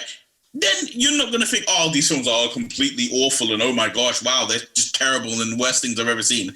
Terminator Genesis is not bad. Terminator Salvation is not bad. They're bad in relation to Terminator 2 and Terminator 1. Hold on. I do remember my biggest critique of that movie, of which there are many, but my biggest one was the robot motorbike that allows himself to be driven by John Connor. Why does that robot motorbike have seats and handlebars and brakes? Yeah, that's true. Yeah, where he just hacks it with like a USB, basically. Yeah, and I was just like, well, hold on a minute. Aren't you supposed to be like your own Terminator? Like, why are you allowing yourself to be ridden by a human? Fuck that movie. Yeah, fuck that movie. Fuck Christian. And then he grabbed it off. But again, that movie. Fuck the T700 or the T850, whatever that thing is. That looks like a T800, but it's not. No, it's a T800. It's not. It's a T800. No. Can someone help me out here? No, it's not a T8. Well, it's whatever Kyle Reese references in Terminator 1. Are you talking about Terminator 3? No. We're talking about Salvation. Salvation. Okay. So there's a rubber-faced Terminator. The rubber-faced Terminator. That's the T600. I thought you were talking about. That's it. Yeah, because it happens in stages, man. I like that. No, I know. I just remember seeing that thing and being like, ugh. But I didn't absolutely hate that they had Arnold Schwarzenegger's face in that. I mean, it was badly CGI, but man. I actually think they did a good job with that because I don't think the face. I was quite impressed. Yeah. The face. You got to understand though. They knew it wasn't 100%, and what they did. It's uncanny valley where when we look at something or someone we know and we overly criticize. The fact is that effect, you only really see his face like in 2 shots, like literally 2 shots. The rest of it is a body double, the majority of the time, a shadow, and then the face gets melted off. The face gets melted off real quick. It's just there for a quick establishment that this is Arnold. I thought it was really well done because a lot of that effect was physical rather than digital. And even when they had the head, it was a blend of a mask sculpt of Arnold and CGI. And I thought it was good for the time. It does look a little bit ropey, but the shot goes so quickly that, you know what I mean? It's not really a thing. It's only a thing if you pause it and free frames it. And the worst thing is, if that wasn't Arnold, if it was just next guy, the effect would have worked. You know what I mean? Because it's Arnold and we know who Arnold is, we're gonna pick it up. Do you know what I mean? There's no doubt about that. A good example of this was I watched Star Wars Rogue One at IMAX, and next to me was my friend Lasimba, who's good friends with myself and Colin. And Lasimba, he's kind of a partial Star Wars fan. Like, he's seen them, but he's not like a big guy into the lore and stuff. And along comes Peter Cushing's character, Grand Moff Tarkin. Now, everybody that's a hardcore Star Wars fan or a film buff knows that Peter Cushing died decades ago, right? And, you know, along comes the CGI doppelganger, which in places work, but in other shots it's really bad. But, you know, that's because I know the guy's dead. You know what I mean? I know it's bad. So it comes to the end of the movie now, and Carrie Fisher walks out, and then he's like, oh, it was a perfect movie, and the effects were great, except for that one shot of Carrie Fisher. I was like, just Carrie Fisher? And he's like, yeah, man. It's like, what about Grand Moff Tarkin? He's like, Grand Moff who? I'm like, what about the guy in charge of the Death Star? He's like, which guy? What? The guy from, you know, Ben Mendelsohn? He's like, no, not Ben Mendelsohn, the other guy, the old guy. He goes, what about the old guy? He didn't catch it because he wasn't looking for it. Do you know what I mean? And Peter Cushing's character has a lot more screen time than Carrie Fisher does. You know what I mean? So it's, you know what I mean? Whenever you bring something from someone famous, it, you know, we're gonna discredit it. But back to Terminator Salvation, me myself, I've always liked that movie. I never thought it was, I didn't think it was as bad. But then, you know, when you're comparing it at the time to Terminator 3, which was a piece of balls, yeah, I'll take 3 over Salvation though. I liked Salvation because they did something different. I can't hear you, Joe. Joe, you take, sound like you're too far. I'll take Salvation. Something's wrong with Joe's mic. He said he'll take Salvation over 3. Salvation. Yeah, I liked Salvation because they did something different with the franchise. They put it in the future. They gave us John Connor doing John Connor stuff. My only disappointment was that he wasn't the main character rather than a robot. I felt, and the other thing, I felt the trailer spoiled the twist that he was a robot. I think that should never have been in the trailer, because then it would have been like, oh, he's a robot. You know what I mean? Why did Skynet have Helen Bonham Carter's face? That was annoying. Yeah, well, he ended up being fucking Doctor Who, didn't it? So at one point, but anyway. Yeah. McG with his dark version, nobody cares. McG, move on. It was 11 years ago. He's just trying to be relevant. Next will be like a Charlie's Angel one. Communications auto hotspot, low battery. What the fuck is that noise? Don't know. No idea. Okay. Someone's thing's coming up with no low battery. Yeah, that's me. Sorry, guys. Okay, so Joe, say something. Can you hear me? Can anybody hear Joe? No, we can't hear him at all. Joe. Can't hear you, Joe. You have to mess around with your sound, Joe. Okay, so the next one. All right, so this isn't news, okay, but I've seen it blown up everywhere and people are beginning to think it's a thing. We got this covered with all of their fucking sources. They ain't got shit covered. Are going around saying that Tom Holland is Netflix's first choice to play Link in the Legend of Zelda movie for Netflix. I'm going to call bullshit on this straight away because there is no Legend of Zelda movie. Nintendo with their IPs, they deal with, if they're going to give someone the keys to the castle to any of their IPs, it's going to be one company. That's just who they are. That's just how they operate. And who's doing the Mario movie at the moment? I think it's Illuminations. So whoever the studio is with Illuminations, I think it's Paramount. No, I thought it was Universal. Is it Universal? Okay, yeah, that's it. Okay, so Universal makes more sense because this is the thing with Nintendo. They're in bed with Universals because they're looking to franchise shit with them for theme parks. Mm-hmm. They want to build Mario Land and fucking Hyrule and all of that shit. You know what I mean? As a theme park. And you know what? Like Netflix, all right, cool. But let's just say this was true, which I doubt it. I doubt it 1,000% in my bones. Tom Holland as Link. But then I'd be. We'll see. What are you guys' thoughts on this? On who would you pick as Zelda Link? casting? Huh? Who would you pick as Link? Who would I pick as Link? Yeah. I don't know, man. I'd probably pick an unknown and keep like famous You can't people. pick an unknown. No, yeah, you can, because Daisy Ridley, she was an unknown.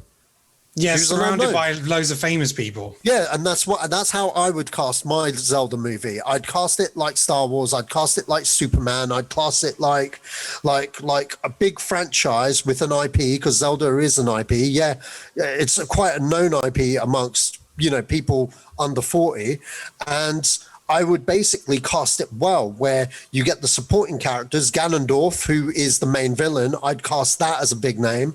I'd cast maybe the king of Hyrule. Okay, so Princess Zelda has a father, so I'd have that as a big name. Maybe whichever characters, like the Doku tree is like a big name for the voice. You know what I mean? There's loads of stuff there's loads of people you could get as a big name. But for Link and Zelda, I would probably have two people that are up and coming, totally up and coming, that haven't quite broke it yet. And yeah, I'd pick the kid from the kid that was in that film, Bad Boys, or the Good Boys, whatever it's called. Good Boys. Good Boys. Yeah, the lead guy. Oh no. Yeah, I know what you're on about, and I can see why. Hello. I could. Yeah, we got you back. Yeah. Okay. Would you? But here's the thing, though. Would you do something risky and have him be a mute? No. You'd have. Well, then you got two. You got. Would you have him go? Excuse me, princess. Yeah. It would go all the way to like fucking Sega CD, fucking Sega CD's Link. Who knows? I don't know. 3DO's Link. 3DO's Link.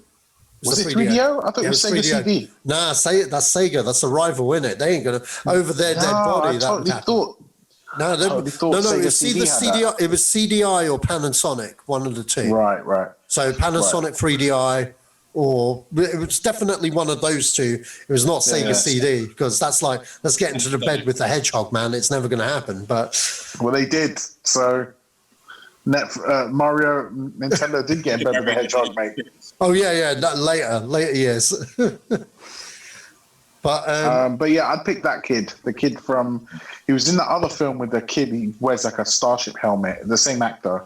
Yeah, no, I you know what? That's a good shout. I can see that.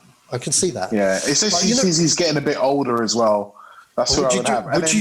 Would you do it live action, or would you prefer animated? I would do live action. If you're going to do it big. Yeah. Because or would you go Cameron style? Would you go Cameron style? Would you go Avatar kind of style? Nintendo would never go for it. No? Nah. It's too much. To be honest with you, I still think the first Mario Bros. Film is good. People rip on that film, but if you watch it, it's like, that's not that bad. It's like one of those bad movies that has just become a cult classic. Oh, for everybody else. For me, I loved it. I got that shit on Blu-ray. Love that movie. Anyway, that's who I would cast. I'd pick that kid. Joe, Ken, Neil. Can you hear me? I've never played the game, but in terms of a young actor, I like Finn Wolfhard from Stranger Things and It and stuff like that. Yeah. I'll probably go for someone like him. I've played Zelda. Whoa, we cannot just go past that, Ken. You've never played Zelda? He was not a Nintendo kid. He was not a Nintendo kid, man. I've never played Zelda. I'm right there with Ken. I didn't play it. I had what was it? Not Force Awakens. Link's Awakening on Game Boy. Yeah. Never played it. Literally, it came with the Game Boy, and I was just like, "Nah, I'll stick with Wow, you just broke my heart, Neil. Yeah, man, you guys broke my heart. Wow. Sorry, I had like an N64, so I was Sega until PlayStation. So I've never had the time or the inclination to sit there and play a Zelda game. Over to Joe. I know Joe's got some thoughts. Not really. I don't think this thing will ever be made because Nintendo is Nintendo. Yeah, same. They'll dance around it for about 20 years and say no.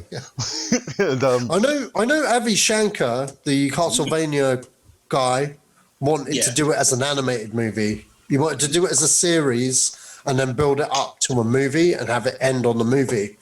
Was there a Link, a Zelda animated cartoon? Yeah. Yeah, there was Like in an the anime 80s. cartoon. There was, right? Okay. Yeah, that's where the "excuse me, princess" thing came, because that was his catchphrase. Because they kind of made Link like jerk.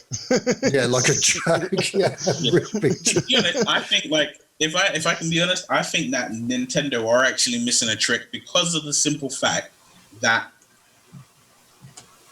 with the exception of maybe one or two games, Nintendo's catalog of created content, it's primed to, you know what, they're working with Universal. I think Super Mario movie is supposed to be done via Illumination. Yeah. Go ahead. Just say, all right, you know what, Universal, Illumination, go ahead and make yourself a Zelda movie, right? It's a financial risk that they don't need to take, though. That's Japanese are being very, very.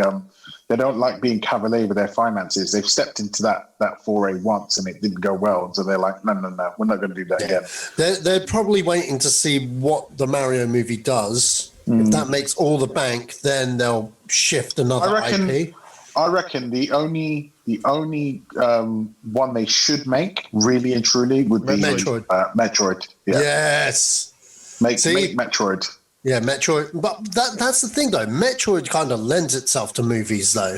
Yeah, I mean, 100%. It really does. Metroid is Alien. You're right. Let's not get bent out of shape here. It's Alien. Alien. Cast a villain is powerful woman called- in the role. Cast a powerful female actress in the role. Oh yeah, Like- what's her name? What's her name was trying to get that Brie role. Larson. Yeah, Brie that's Larson. right. Yeah, Brie Larson really wants to get Metroid. Yeah, Brie Larson go fuck herself with her fucking no ass having self. Like, I No. If you don't class a fucking, you need to put Scarlett Johansson in that role, man. Why Scarlett Johansson? Because look at Scarlett Johansson in Ghost in the Shell. You know, when she's wearing that skin tight suit, Yeah. and then that's what Samus wears underneath her armor. And at the end of the game, if you play it right, you got to see Samus without the armor, and that's what you want to see. It's what everyone wants to see. That's what I want to see. So thank you very much. I didn't watch Ghost in the Shell because it was Ghost in the Shell. I knew that film was going to suck. No, you saw it with me, bro. Yeah, I didn't watch it because it was Ghost in the Shell. I watched it because I was like, Scarlett Johansson's wearing skin tight shit. Yeah, I don't think it was. You know what? It was bad, but at the same time, I didn't think it was that bad. Nah, it was a terrible. I think it fell apart. You know what? I think it fell apart when they tried to hammer the point. Yeah. Yeah, I get what you mean. If you took that scene, I'm not going to say it because I know some people haven't seen it, but if you took that one scene out of the movie, yeah, you can say it. Yeah, Ken hasn't seen it, but I don't think Ken cares. Okay, well, yeah, I've seen it. Oh, have you seen it? Okay, I think if they took the scene where she meets her mother out of the film, it would have been, I would have liked it a lot more. Would have been a lot better, because the way I saw it was they made their choice, they stuck with it. They didn't even have to say that she used to be a Japanese woman, because they already established that with the name. And also, it's a given. She's a cyborg. Who cares? Just stick with the choice.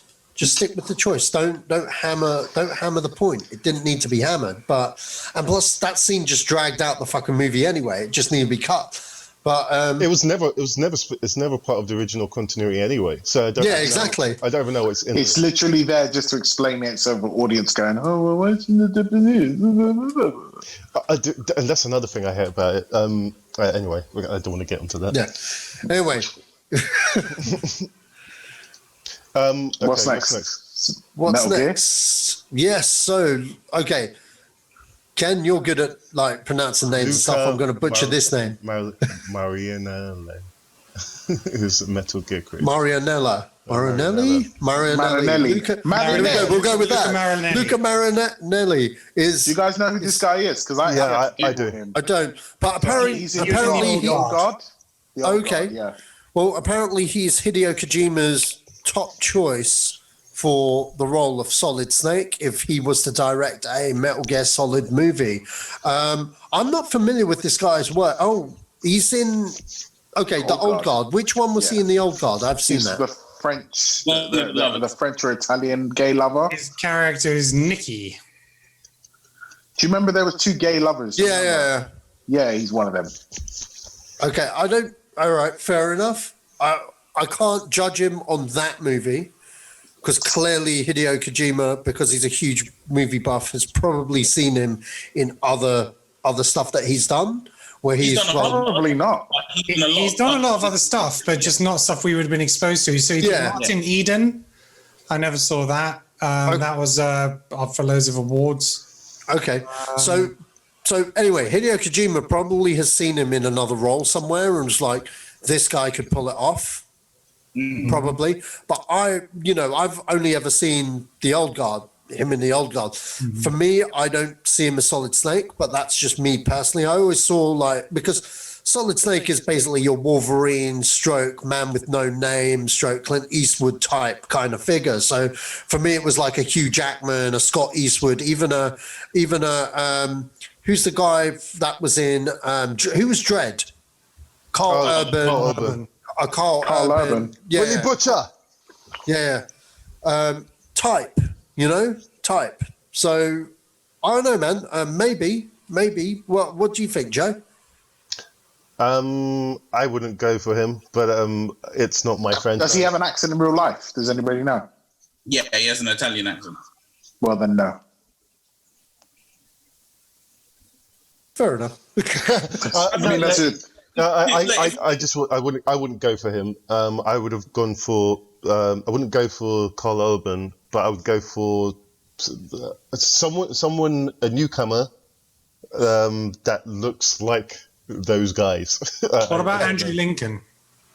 Who's that? From Walking Dead. From Walking Dead, Rick. Maybe. I don't know. I need to see him a different role. Bro, just give it to Tom Cruise and let's all move on. For fuck's sake. Jesus. Look at Tom Cruise in fucking Mission Impossible 2. He pulls it off. Tom Cruise, mate, to be honest with you, Tom Cruise is basically Solid Snake. He's like old, gristling fucking dude who's like super, people know him from other shit. And yeah, just give it to Tom Cruise. What? The minute you said Tom Cruise, I'm thinking of that film where he plays a Nazi. Valkyrie. Yeah, and I'm picturing him with the eye patch. The minute I see the eye patch, you know what? I could see Tom Cruise because of the long hair and stuff. Yeah. Years ago, I remember watching a video on YouTube where somebody was like, "Why is Tom Cruise not fucking Metal Gear, not Solid Snake?" And I was like, you know what? I couldn't think of anybody else who could play the role better. To be honest, no, he's a good actor. Hugh Jackman, or nah. Wasn't Oscar Isaacs up for playing this? No, Oscar Isaac doesn't have the face for it, man. What's his name? That's where he was. I think Oscar Isaac could pull it off, though. Kiefer Sutherland. If Kiefer Sutherland, did you say Kiefer Sutherland? Yeah. If Kiefer Sutherland played that'd be the biggest mindfuck ever. Because he played Sanchez in the Tom Clancy games. He's just in Splinter Cell. He's Snake in Metal Gear 5. Yeah, he is Snake. Yeah. No. Do you know what? Sorry, I was confused. He does the voice for Metal Gear. I'm confused with Michael Ironside. He does the capturing. Michael Ironside does the shit for Tom Clancy, right? Yeah, that's right. Michael Ironside does. Maybe a bearded Chris Evans. Yeah. I can see that. He looks like him. Especially in Avengers. Snowpiercer, right? Yeah, I'll give you that. Chris Evans was good, but he's not old enough. He needs to be older. Well, no, it depends. But no, he doesn't. No, because he does, bro. Because if you look at him play Metal Gear Solid again, right? And you remember, he's already gone through the wars. Yeah, he's in his 40s. He's old. But that's that Metal Gear, though. If you're going back to original Metal Gear, if you're going Metal Gear 1, Metal Gear 2, the NES games, he's in his 20s. No one knows those games. Let's be honest. Not as much as they know Metal Gear Solid. Yeah, of course, but. Again, if you went back to MGS3, which in chronological order is the first game, Naked Snake, who AKA is Big Boss, he's in his 20s there. He's not in his 40s. Okay, so who are you going to be playing? What movie is it going to be? Is it going to be Metal Gear? Well, we don't Big know. Boss or Metal Gear? But that brings me to another point. I don't think Metal Gear would make a good movie. I think it'd be a better series, to be honest.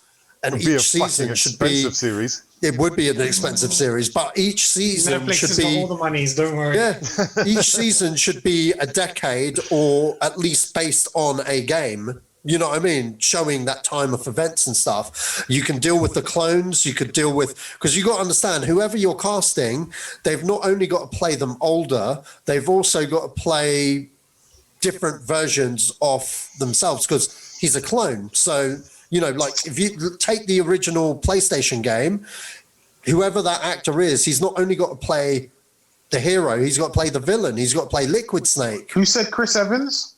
So it's a dual. It's like a dual. Right. It's a dual role. I'm with Ken on Chris Evans, just because I know how versatile Chris Evans can be. Either that or Christian Bale. Nah, fuck Christian Bale. Fuck everything about that guy. Satch. All the snakes after Big Boss look the same. A Big Boss doesn't look like. Yeah. He looks similar. He does. No, okay, no, that's wrong. No. Gear Solid 4. He's. Metal Gear Solid 3 or 4. Well, you mean after 5 though? But no, 5 he has the snake. He has the face surgery in 5, isn't it? No, I'm not talking about that. At the end of 4, Leo. Do you remember the ending of 4, Leo? No. Okay. Because I had like a 3-hour cutscene. Yeah, it's quite long. But see what I mean? It can't be a movie. These games cannot be movies. But look at the two characters. If you find it on YouTube, look at the two characters. They don't look the same.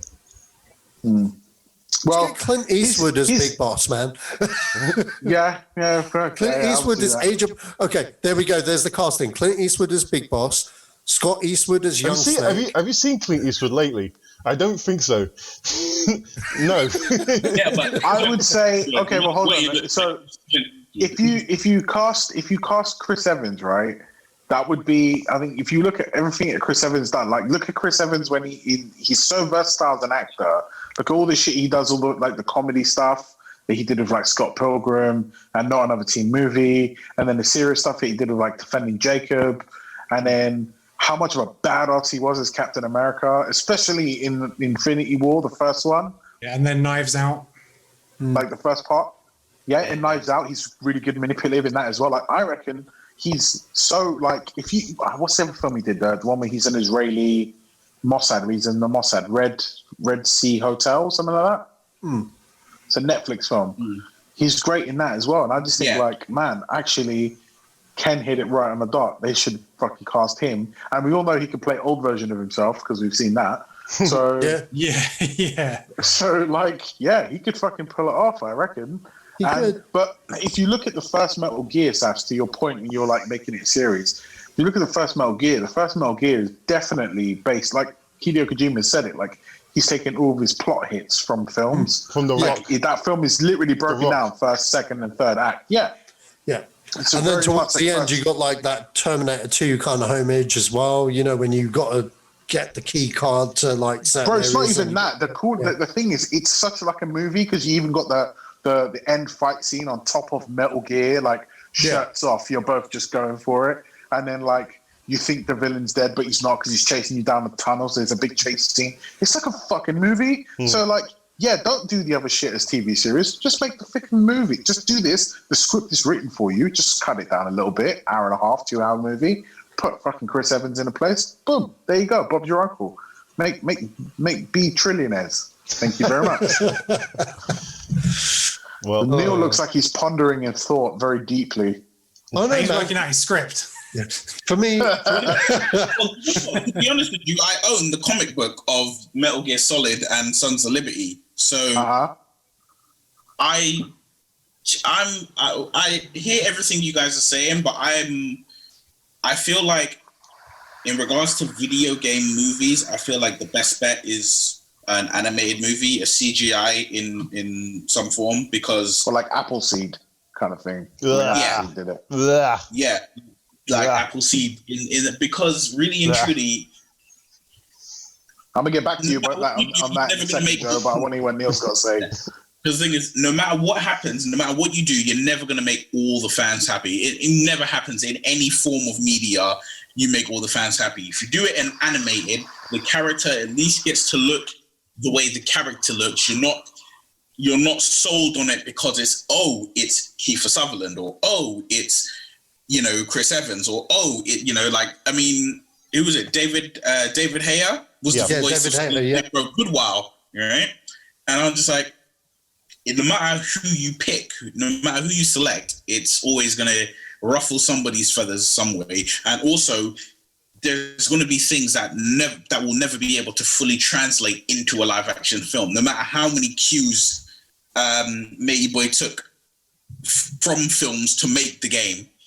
There's always going to be certain things that can't happen, that can't physically be done, or can't, it's like, when they're fighting on top of the Metal Gear unit, right? Like, that is a brilliant scene and it's great. But, you're going to get so many people, like, chatting shit if it's live action, because they're like, oh, how big is it? Well, if you make it an animated, then it doesn't matter how big the fucking head is. Yes, yeah. Yeah, that's also true. Yeah, well, I agree with what who was it? Joe said it. They'll never make that movie anyway. They'll never be. Yeah, it's kind of been in development hell for like ages. Like for me, my solid state, my top choice was always Hugh Jackman. To be fair, but that's just me. I see it. It's not a bad choice. It is actually perfect casting, but at the same time, it's way too easy. You know what I mean? Like way too easy, because he could play that role in his sleep. Because it's more or less the Wolverine. He's just doing his roughness. Does that get a bad decision if something's easy?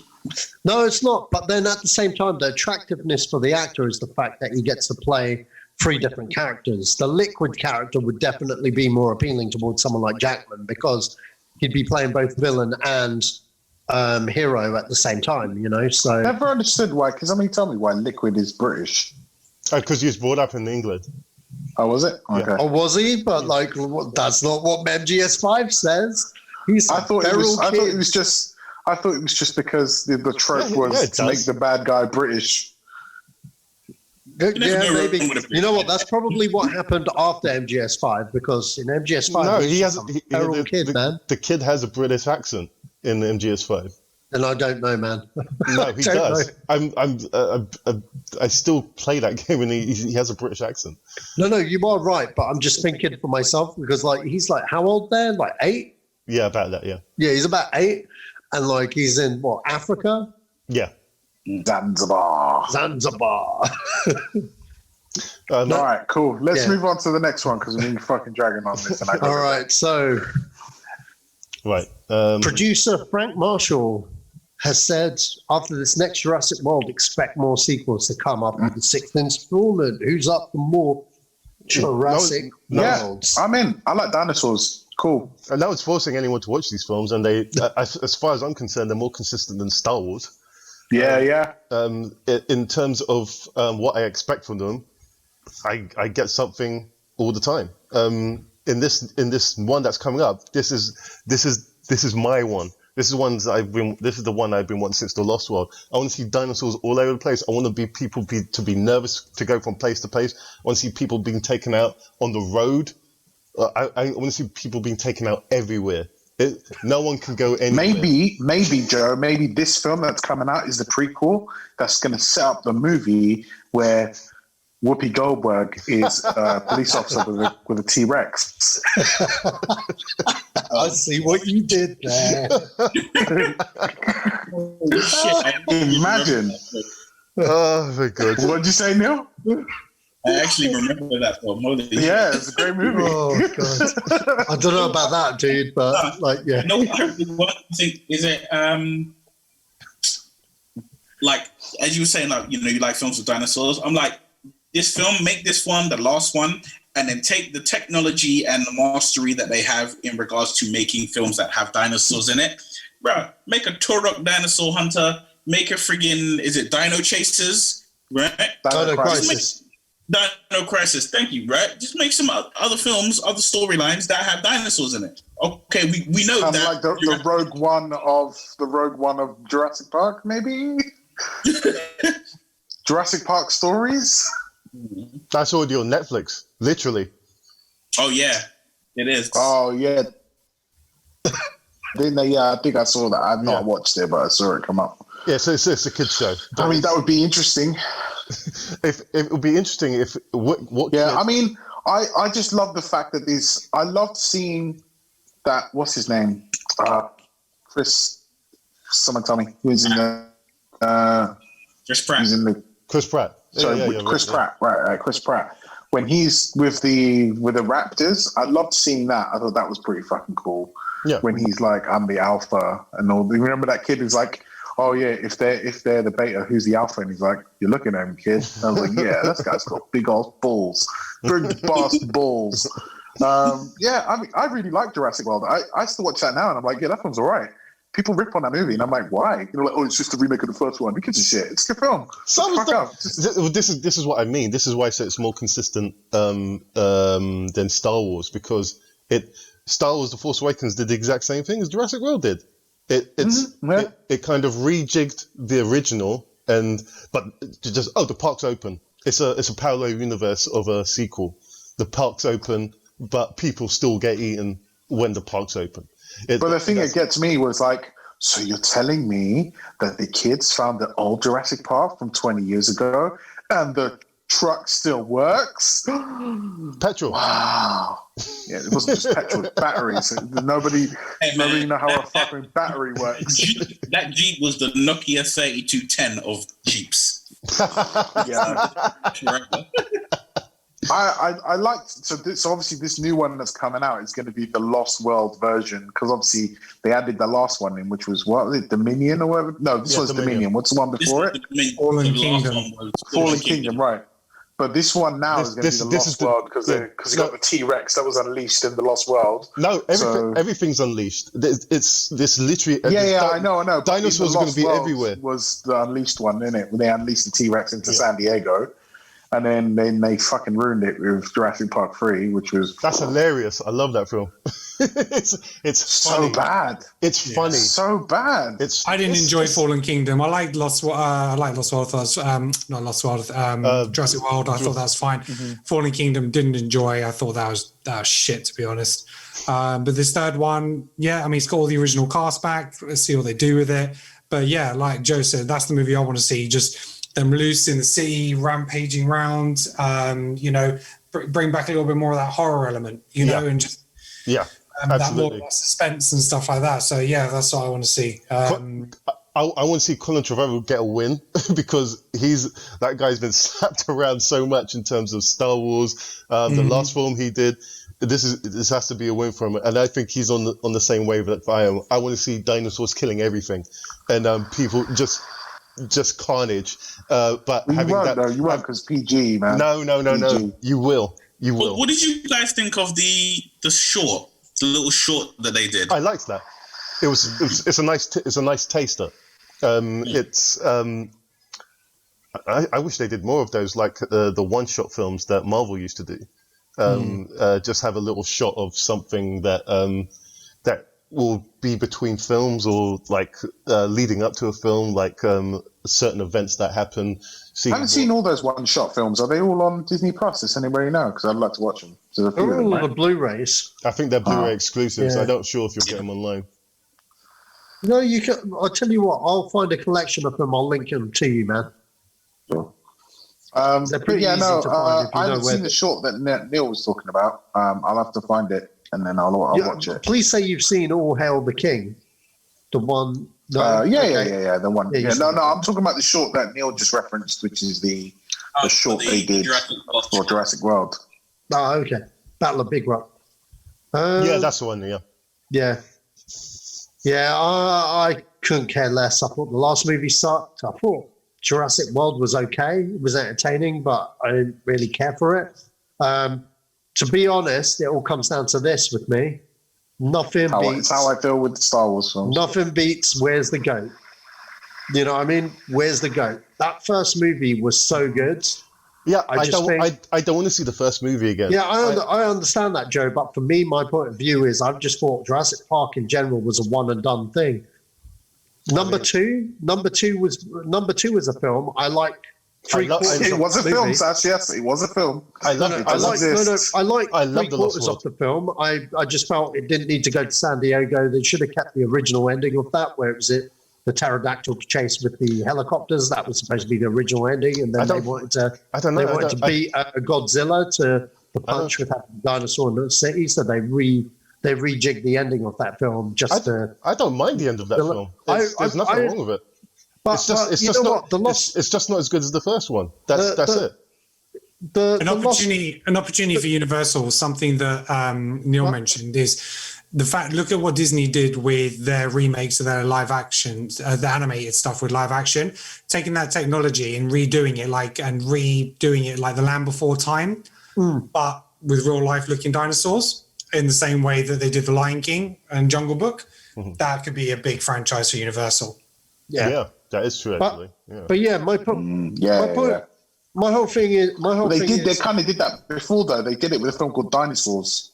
It's a Disney film. They did called Dinosaurs a long time ago. 2000s. Yeah, I remember. Oh, well, The Good Dinosaur, or no, just Dinosaurs. Dinosaurs. Yeah. Yeah, they did that kind of once already. No, but it's long enough ago that no one remembers it. So I think they could. That's 20 years ago. Yeah, it is 20 years ago. Again. I think. That film was right though. I didn't mind that movie. Mm-hmm. They mixed real footage with like real landscapes with CGI dinosaurs. I was going to say real footage of dinosaurs. What? Time travel exists. Imagine if dinosaurs exist. But yeah, my point is. Anyway, my point is I'm not really a fan of any sequels past the first one. The second one kind of gets a pass for me, but that's mainly because I just feel that every one that has come since has tried to emulate that feeling of the first one and failed. And that's mainly down to the fact that Spielberg's a master-stroke director. You look at those two films in terms of the suspense and the tension and the horror, it's just not there in any of the sequels. You can't. It's like trying to remake Aliens again. You can't do that again. You have to do something else. I get that, but that's ultimately why I think they should stop. And to say we're getting more of them, hold on. The last two made quite a bit of money. That's fine though. But that's fine though. There's an audience for it. I'm just saying personally. There's no studio in their right mind that was we made $2 billion. Let's stop. And that's stop. No, let's just stop. We're good. That's fine. We've made enough money. But that's fine. It's the same argument where Leo wants all Star Wars to stop. I'm the same with Jurassic Park. I'm fine with my one movie. You know what I mean? I just think it's a movie that has never been topped, still can't be topped. And I'm just like, why are we trying? Why are we getting 10 more? I agree. Made 1.3 billion. I get that. I agree with the Star Wars thing, is what I'm saying. But I agree with what you said. Star Wars should stop. They should just stop Star Wars. Cancel it. The war is over. Star Peace. Star Peace. Peace Wars. Peace Wars. Star Peace. Peace Wars. Let's just stop talking about Star Wars. Let's call it Star Peace. Star Entanglement. Something like that. Star Skirmish. As Ken says, the text there, they could do other dinosaur movies with people getting ripped apart and stuff. But we could make a new IP. We can make a new IP that's what's going to happen? Rated. Do you know exactly what's going to happen? People are going to that's not like Jurassic Park. Jurassic Park was better. That's immediately what's going to happen. Don't people say that not if you made it 18. Yeah. No, not if you made it 18. By the way, on a slightly different subject, has any one of you guys watched The Boys? Yeah, I love it. Okay, fantastic. I thought it was on my own. No. That show's amazing. If you think that's amazing, I don't know if you're a comic guy, Joe, but the comic is batshit crazy. The TV show is tame in comparison to the comic. I've heard. Here's all I'll say to you, Joe, is if you want to know where Mother's Milk's name came from, you just find that out, and then you'll come back to me and go, "Wow, this fucked up." I'm fascinated by Homelander. It's the twisted Superman that. Do you remember Superman 3, right? It's that twisted Superman times a million. I love Homelander. Homelander is one of my favorite characters in that show. Yeah, and Stormfront. Are you up to date? Yeah. I just watched the last one. So Stormfront is Stormfront in the comic books is a guy. Yeah, I know that as well. Yeah, and so the fact that they changed that up, and I thought, okay, interesting. It's good. I like the change. My favorite thing is Billy the Butcher's proficient use of the word cunt. Yeah. Like how it's like. obviously, isn't this the invisible cut? And all this, like, it's just brilliant. For instance, when he was against, I don't know if anybody's seen the latest episode, so spoiler alert, but when he was up against Black Noir, you haven't? Okay, so, all right, I'll shut up then. Cover your ears, mute this. So when he's, I'm going to give you 3 seconds. 3, 2, 1. Okay, muted. Right, so when he's going up against Black Noir, and he's like, "You're right, oh, cunt!" Oh, fucking hilarious guy. Black Noir. Fascinates me. Yeah, Black Noir. Okay, right. So if you read the comics, right? Don't say it. Don't say it in the podcast. Don't. All right, cool. Neil, we're done. Neil, we're good. Okay, so we're good, Neil. John Wick's director, Chad. What's his name? Chad Stahelski. There we go. Check your phone, Neil. Yeah, he wants to direct the next Blade movie. That's his passion project, and really wants Marvel to give him the job. I'm in. I'm in too. Who wouldn't give him that job right now? Kevin Feige would be insane.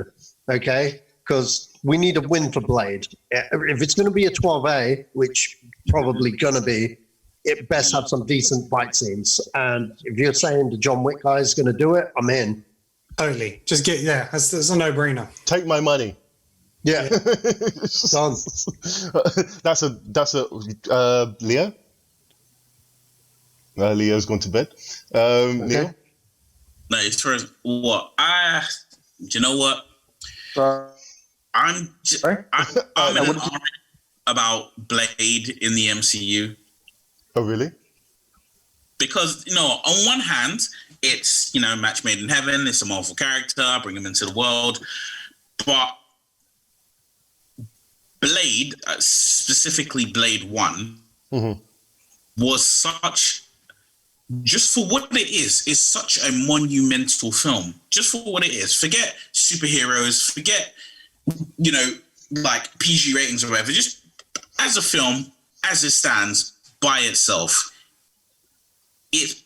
it's arguably a perfect film based on a comic book character. Right? You don't have to have read the comics to watch it and love it. If you have read the comics and you watch it, you're gonna love it. You're like, yeah, I'm good. I'm gold with this. But now they're gonna you're gonna bring it into the MCU, and I have all faith in Kevin Feige. The man clearly knows what he's doing. But I'm just like, it's, look, you could cast the film perfect, you could write it perfect, you could have the perfect director, you could do everything you need to do, and the film still not resonate. And I'm just, with Blade, it's the film that I'm literally like, okay, I don't want to know anything about it. I'm just going to see it when it comes out. I'm going to try very hard. I'll watch the trailers as they come out, but news-wise, I'm just trying to avoid Blade. Because I'm like, it's not going to stand up to Wesley Snipes' Blade 1. Yeah, Blade 1, maybe even Blade 2, but Blade 3 was just a good time. Because it's pretty cool. Yeah, it is really do you want to know going to happen. Why Blade 3 is a good time? Leo? Because Wesley Snipes is such a prick right there. Yeah, we didn't get the first part of that. Okay, so what I said is that the reason I love Blade 3 is a good time is because he made the director CGI his eyes on. Oh, really? Yeah. Oh, yeah, because he refused to open his eyes. No way. Do you not know the crazy story about Wesley Snipes on Blade 3? Oh, my God. Oh, my God. So he made David S. Goya. He would not speak to him. He'd give him post-it notes signed Blade. Blade, yeah. That's hilarious. He'd be like, I need this in my trailer. That's either method acting or that's it in the piss. Yeah, he's such a waste man. In that movie, you're just like, what a prick. Everyone said he was a prick. He wouldn't talk to anybody. He was stoned all the time. Like, and there was a bit. They were like, okay, so we need to do this close up. Wesley, open your eyes. And he was like, no, I'm not opening my eyes. They're like, Wesley, open your eyes. Like, I'm not opening my eyes. And they were like, what are we gonna do? We're like, just film it. We'll CGI the fucking eyes on later. And they just did. They just spent like fucking $250,000 CGIing eyes on his face because he refused to open his eyes for one scene.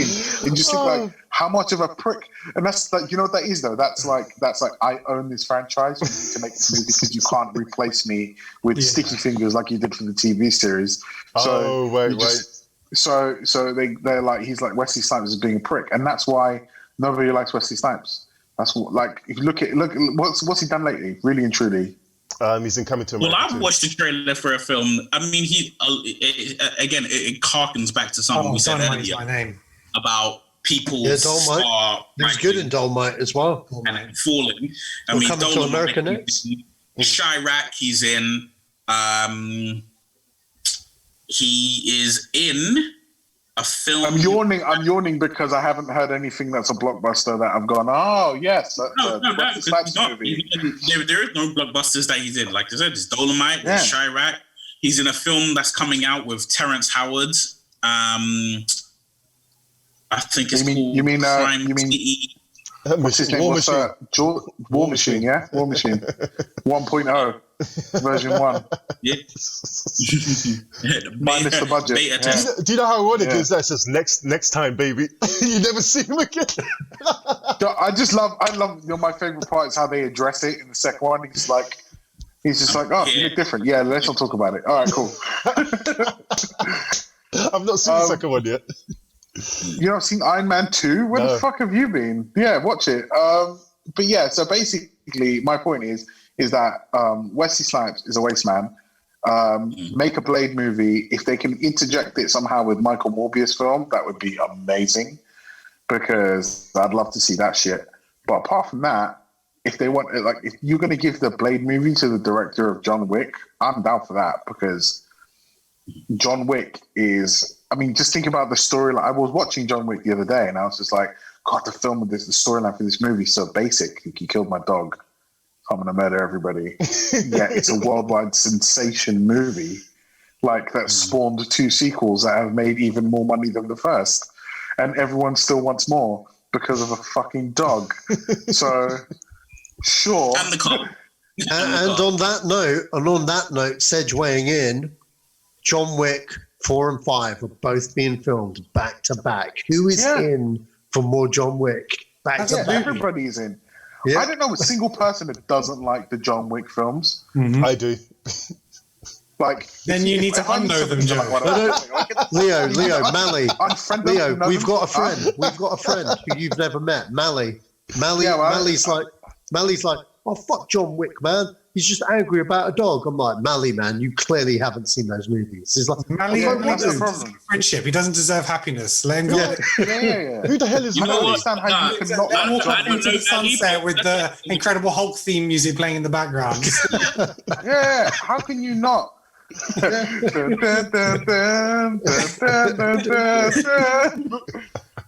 how can you not? Next time on Call of Duty, we need to have that music for him. You know, I just don't see how somebody could not like a John Wick film.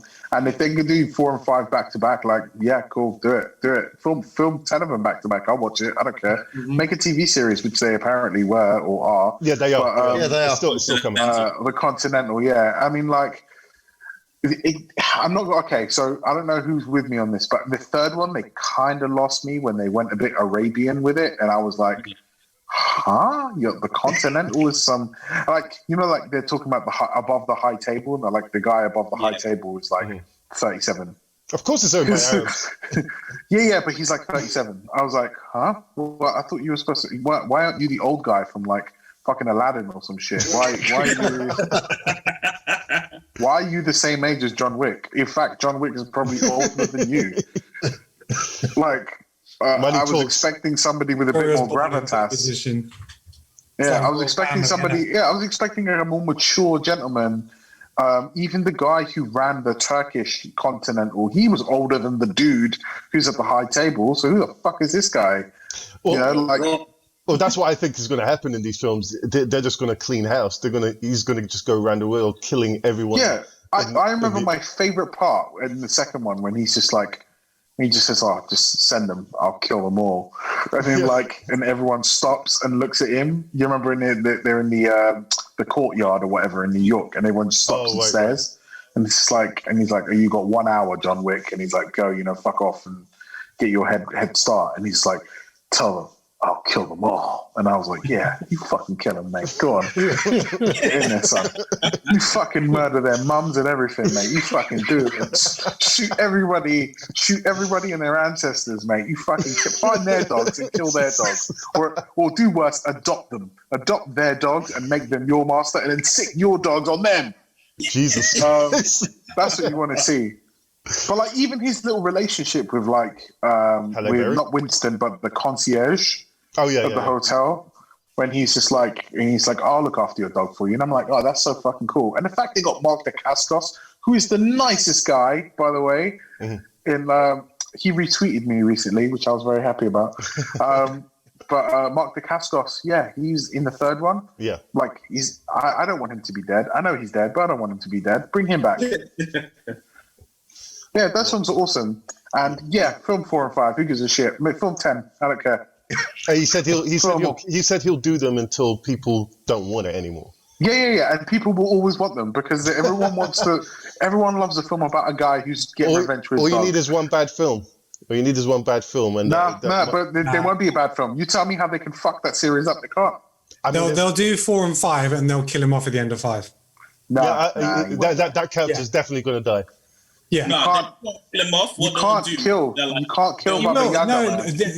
Whether the Wick mantle passes or whatever it is, but the actor himself, Keanu Reeves, he says how physically demanding the role is. Yeah, if he's doing these new 2 back to back, even I think the director said it's like you expect this guy to get away with it. He's killed like hundreds of people. There's no happy ending kind of thing. So I reckon potentially at the end of 5 they'll kill him off, and then the TV series will continue it.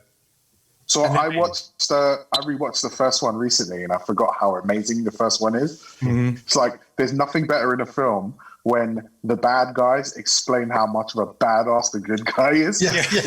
And so when he's like, "I hear you struck my son." Is this? Yeah, no, bro. When the Russian guy calls him up, he goes, "You struck my son," and he goes, "Well, he stole John Wick's car." He goes, "Oh." I was just like, and he just hangs up the phone. And it's just like. It's not what you did, son. It's who you did it to. And then he holds him and he's like, "Let me make it right." He goes, "You can't do." He goes, "You won't do nothing because you can't do nothing." No, it's like he has a level of focus that you do not understand. It's like, oh, okay. And then he calls him up on a fucking you know what? They picked the right guy for the son though. At the right actor at the right time because he was hot off Game of Thrones. The whole world hated him from that role. He was a weasel. Yeah. And it was just like, this guy needs. And then when he just says to him, he's just like, "I once watched him kill a man with 3 men with a pencil." He goes, "A fucking pencil." It's like, because he's a G. That's why. That's what you want when you watch a film like that. You want the bad guys to know, like, shit, this dude's a bad motherfucker, and then he fucking kills everyone. Like. Yeah, that's what we all want to do. So I'm totally down. Make all the John Wick films you want to watch. I will watch them all. As long as Keanu Reeves is in them, I'll watch it. If you fuck up and put someone else in there, I don't care. Hey guys, we're getting to the 3 hour mark, man. Fuck, let's move on. Only one topic left, I believe. 2 subjects. We got the Marvel Studio considering Tom Cruise's alternative version of Iron Man and Doctor Strange, which I like. I like that. That's Ironverse. Okay, we'll talk about that one first. Okay, so the direct. This is another one where I doubt whether it's true or not, but it's making the rounds. But apparently, according to these guys, Marvel Studios considering Tom Cruise for an alternative reality version of Iron Man and Doctor Strange. I personally am not hot for this idea. I just think it's a not. Isn't Tom Cruise basically Iron Man anyway? Yeah, Tom Cruise was up for the role like years and years ago. Like I think he owned the rights at one point. Never happened because he wanted to release a superhero movie when the genre had died out, and that was his plan for Iron Man. So, because if you think about it, back then when Batman came out on the scene, there was no other superheroes. So everyone's talking about when's the next Batman movie. So his logic was when the bubble bursts, then we'll do the Iron Man movie, and everyone will be talking about Iron Man, and that'd be the zeitgeist. But then, you know, Marvel, he didn't do anything with it, reverted back to Marvel, and then they did their thing, and the shit ain't going away. So, you know, this is just a rumor, and I wouldn't even consider it as like actual, like kind of gossip. I don't see Tom Cruise coming into it because Tom Cruise doesn't need the MCU, quite clearly. He's packed up with all the Missions Impossibles at the moment.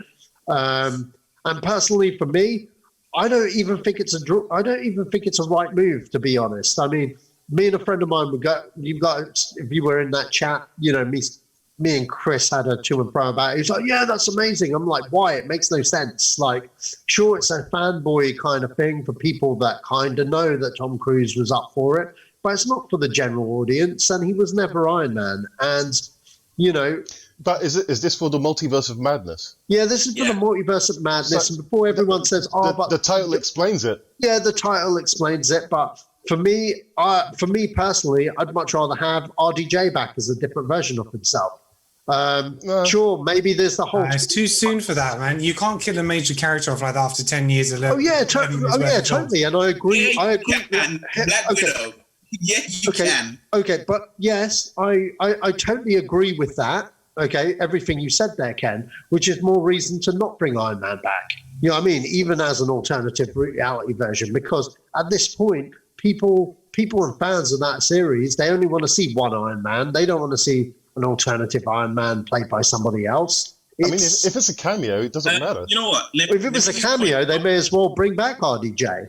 Yeah, it's a bit pointless, and also, I just feel that the MCU as a whole has kind of built itself on its consistency of having the same characters. Okay, sure, there's been changes in cast when people ain't with the program, Edward Norton, Terrence Howard, and whatnot. And yeah, I'm sure there'll be further recasts along the way for legit reasons. But so you just said it was consistent, but you just gave an example of it being. Yeah, but those were for legit reasons, not because the story dictates it. So you know, and in this case, the story is dictate. You know, I'm not saying that it is or it isn't, but it's inconsistent with what they've done. And I, for me, it doesn't excite me if Tom Cruise just showed up to a casual, to the casual audiences that are kind of into the movies but aren't that into it. They're not going to get the joke. They're just going to be like, my mother's going to be like, and my mum watches all these films when they come out. She's not like a hardcore head and when's this coming out? If it's on, she's like, oh, that continues on. I'll watch it. Her first question is going to be like, why is Tom Cruise in these films? Well, yeah, but why can't he be? So what you're thinking about is you're thinking that it has to appeal to just fan people. It doesn't. At the end of the day, Warner Brothers have got Flashpoint coming, and but that's a different kettle of fish because they've established that. Well, no. Let me finish. Yeah. Yeah, Ken. So Warner Brothers have got Flashpoint coming out, and that is going to be a big movie for them.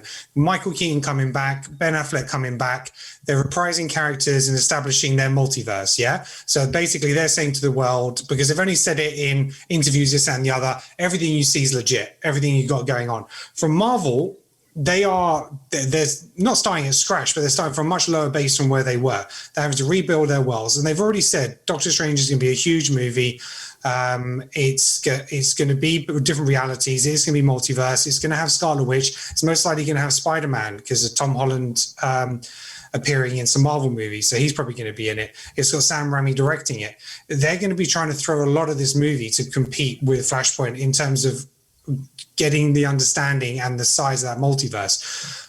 Instead of trying to make everything else canon, because it was done by different studios, like Tobey Maguire stuff, Andrew Garfield stuff, whether they'll tie in they can tie in the X-Men stuff now because that is under their umbrella, so they can do that. So you might have some X-Men cameos in there. You might have some not Fantastic Four ones because they're going to redo that, but you might have some X-Men stuff in there. So, having little nods to certain either characters or alternative realities. Whether it's Tom Cruise or not, you could debate, is he too big of a name because he appears by Tom Cruise? But, he does cameos. He did Tropic Thunder and stuff like that, and he can not be himself. And you can just have a little bit of fun with the multiverse. It doesn't have to be a serious thing. So you can have him jumping around and seeing slightly different alternative versions of people cast with different actors. It doesn't have to be the same actor portraying themselves in a different reality. Ken. Damn, son. I totally get what you're saying, but one massive difference between Marvel and DC, or Warner Brothers and Marvel, Disney, whatever, is that everyone you named in Flashpoint has played that role before. Yeah, I said exactly. Right? No one has been Tony Stark in a cinematic feature-length film other than Robert Downey Jr. And that's the point. They can't do the same that Warner Brothers are doing. No, but what I'm saying is, even if you were saying, hold on, because even if you were saying, they could throw in X-Men characters, or even though they're going to redo it and reboot it, they could throw in Fantastic Four, they could throw in shit. If they had the pull or the sway or the balls to do it, they could have thrown in Ben Affleck as Daredevil. They could throw in, there's a lot of Marvel things that they could throw in, but the point is, throwing in someone who's never played the role just because they were once linked to it makes no sense. But why is that the reason? Why are you saying that's the reason?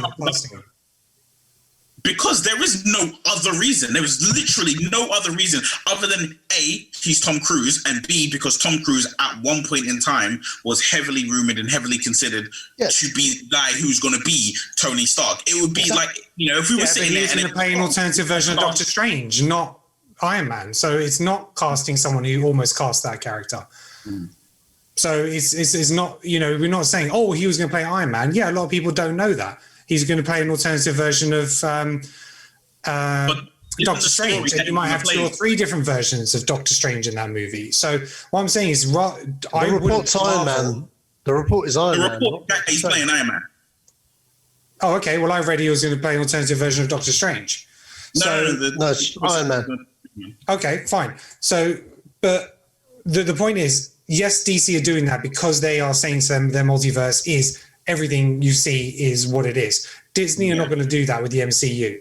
So any alternative versions they have are going to have to be played by different actors, because it's not in their benefit to cross things over with Sony or their X-Men, because they're going to be relaunching all that. Yes, it might be a nice nod to fans to say have Hugh Jackman's Wolverine show up, but I don't think they'll do that. I don't think that's the route they're going to go. So they will have potentially different versions of their characters just played by the characters to add a bit of fun to it. Why does it have to mean something in the greater scale of the story? Why can't sometimes just things be for fun, just to say, oh shit, Tom Cruise appeared in this movie?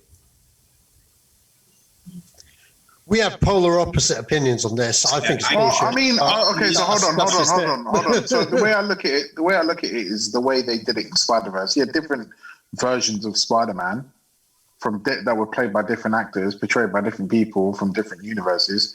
I see Ken's point. Why can't just Tom Cruise just play Iron Man? Okay, so there's a thing called tone in a movie. Okay, when you make a movie, it has to follow a certain kind of tone. Okay. Wow, I've never had tone explained to me ever in a film. Please go ahead. No, but I've never seen a film, Satch. Please treat me like a child. Go ahead. I wasn't aiming that directly at you. I was saying it as a generalized thing, but the whole point I'm trying to make is with Spider-Verse, that's fine. That fits the tone. It's a kid's cartoon. You can do anything in animation. You can suspend your disbelief there. The minute you ground something in a certain kind of reality for a film, you know what I mean? You've got to stick by those rules. Just to clarify, the reality you're talking about has a duck. Okay? Has a duck. An anthropomorphic duck, which fought in the final battle of Infinity Wars. So whatever your next sentence is, it better be relevant, because otherwise it's just completely imploding on itself. Go. Well, they've made a lot of money by trying to keep things consistent with the same actors. Yeah. With that duck. Okay. I remember. Quack, quack, Scrooge McDuck. Good. Just saying, bro, they put a duck in the movie, yeah? It's called multitude. It's called Multiverse of Madness. It's a multiverse, bro. You can have different shit going on. In Doctor Strange's last fucking Star Wars film, in Doctor Strange's last movie, you had Dormammu, right? Who's this giant floating fucking mystical head, right? In the space of in the Marvel universe, it's called. Okay, Marvel, for me to just think it sucks and we move on. Well, that's fine. Just say that. Don't argue an invalid point. Was my point. I'm not arguing. I'm just saying I think it sucks, and he's saying that. You're talking to me about tone, Sash. When at the same time I'm like, but there's a serious tone, and we grounded it in a specific tone. Like, but this film totally has a duck in it. So, like, which one is it? To be honest, even though, yes, you are correct, Leo, that Howard Duck is a thing that exists in the Marvel universe. Sash does actually have a good point. They have set a particular tone. Yeah. Right? They've set a particular tone with all of their films, right? Guardians of the Galaxy, yeah, all right, it's a bit more lighthearted than, say, Winter Soldier, right?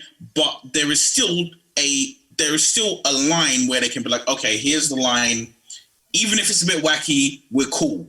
But other than people playing different ages of a person, or, in the case of, say, Terrence Howard or Edward Norton, them having to physically change a person because that actor won't be in the film, the same actors have reprised their roles.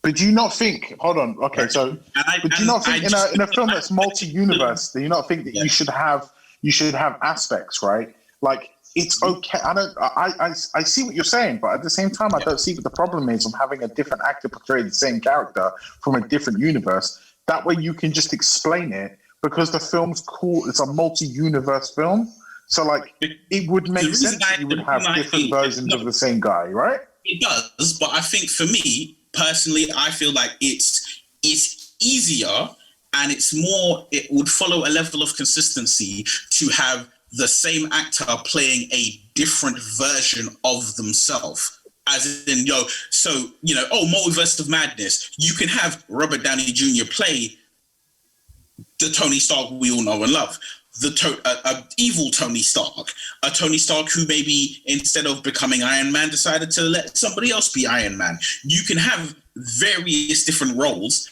but have that same actor.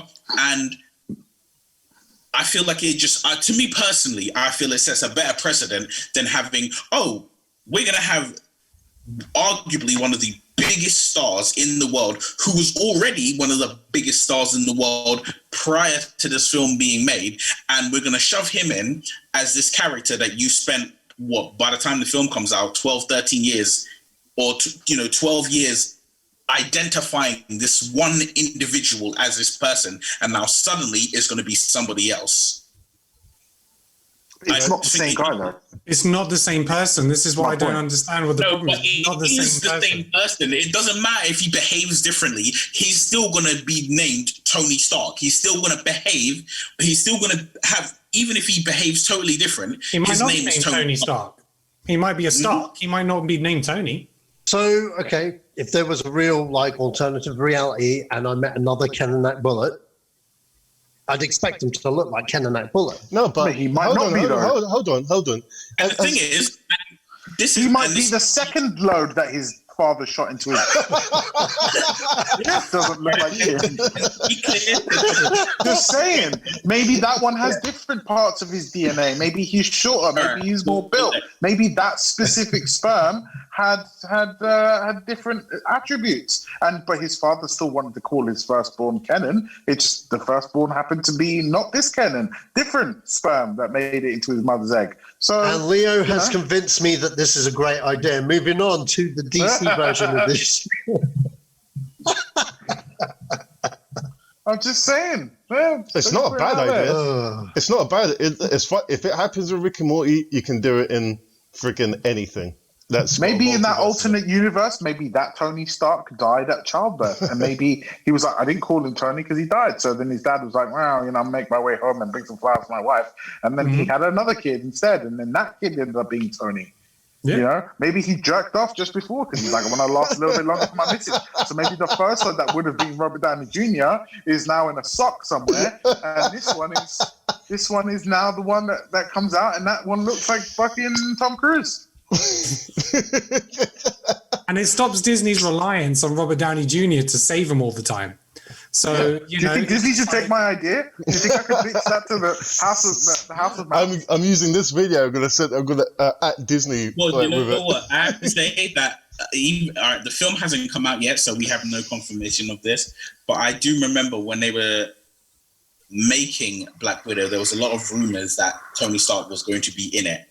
So the whole thing of like, oh, you know, like it's too early to bring a character back who's dead. Like maybe he'll be a hologram, or maybe he's a fucking Force ghost because Disney in it. They're like, fuck it, put it all together. Who cares? Disneyverse. Fucking, you never knows, man. In the Doctor Strange movie, a fucking lightsaber shows up.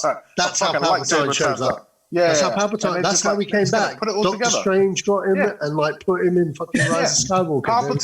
Palpatine ends up evolving into Galactus. There you go. There we go. Done.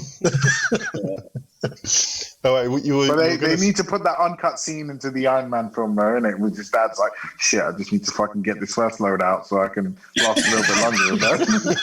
It ends up being Tom Cruise. He fucking shoots into his wife instead. There you go. Before this becomes a 3-hour podcast, can we please move on? Okay, I'm going to cut the flash news straight onto Matrix 4. Lawrence Fishburne is not in Matrix 4. Doesn't make a difference. Yeah, we've already talked about this. I mean, he is.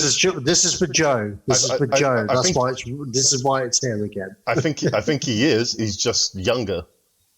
It's just not Lawrence Fish. It's just not going to be Lawrence Fishburne playing him because one, he's grown a bit, and he doesn't look like the Morpheus of old.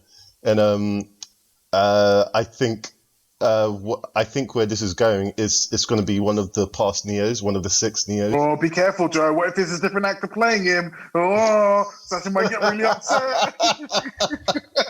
It's not in line with the Matrix shit. Oh, shit. Playing the younger version, it's different.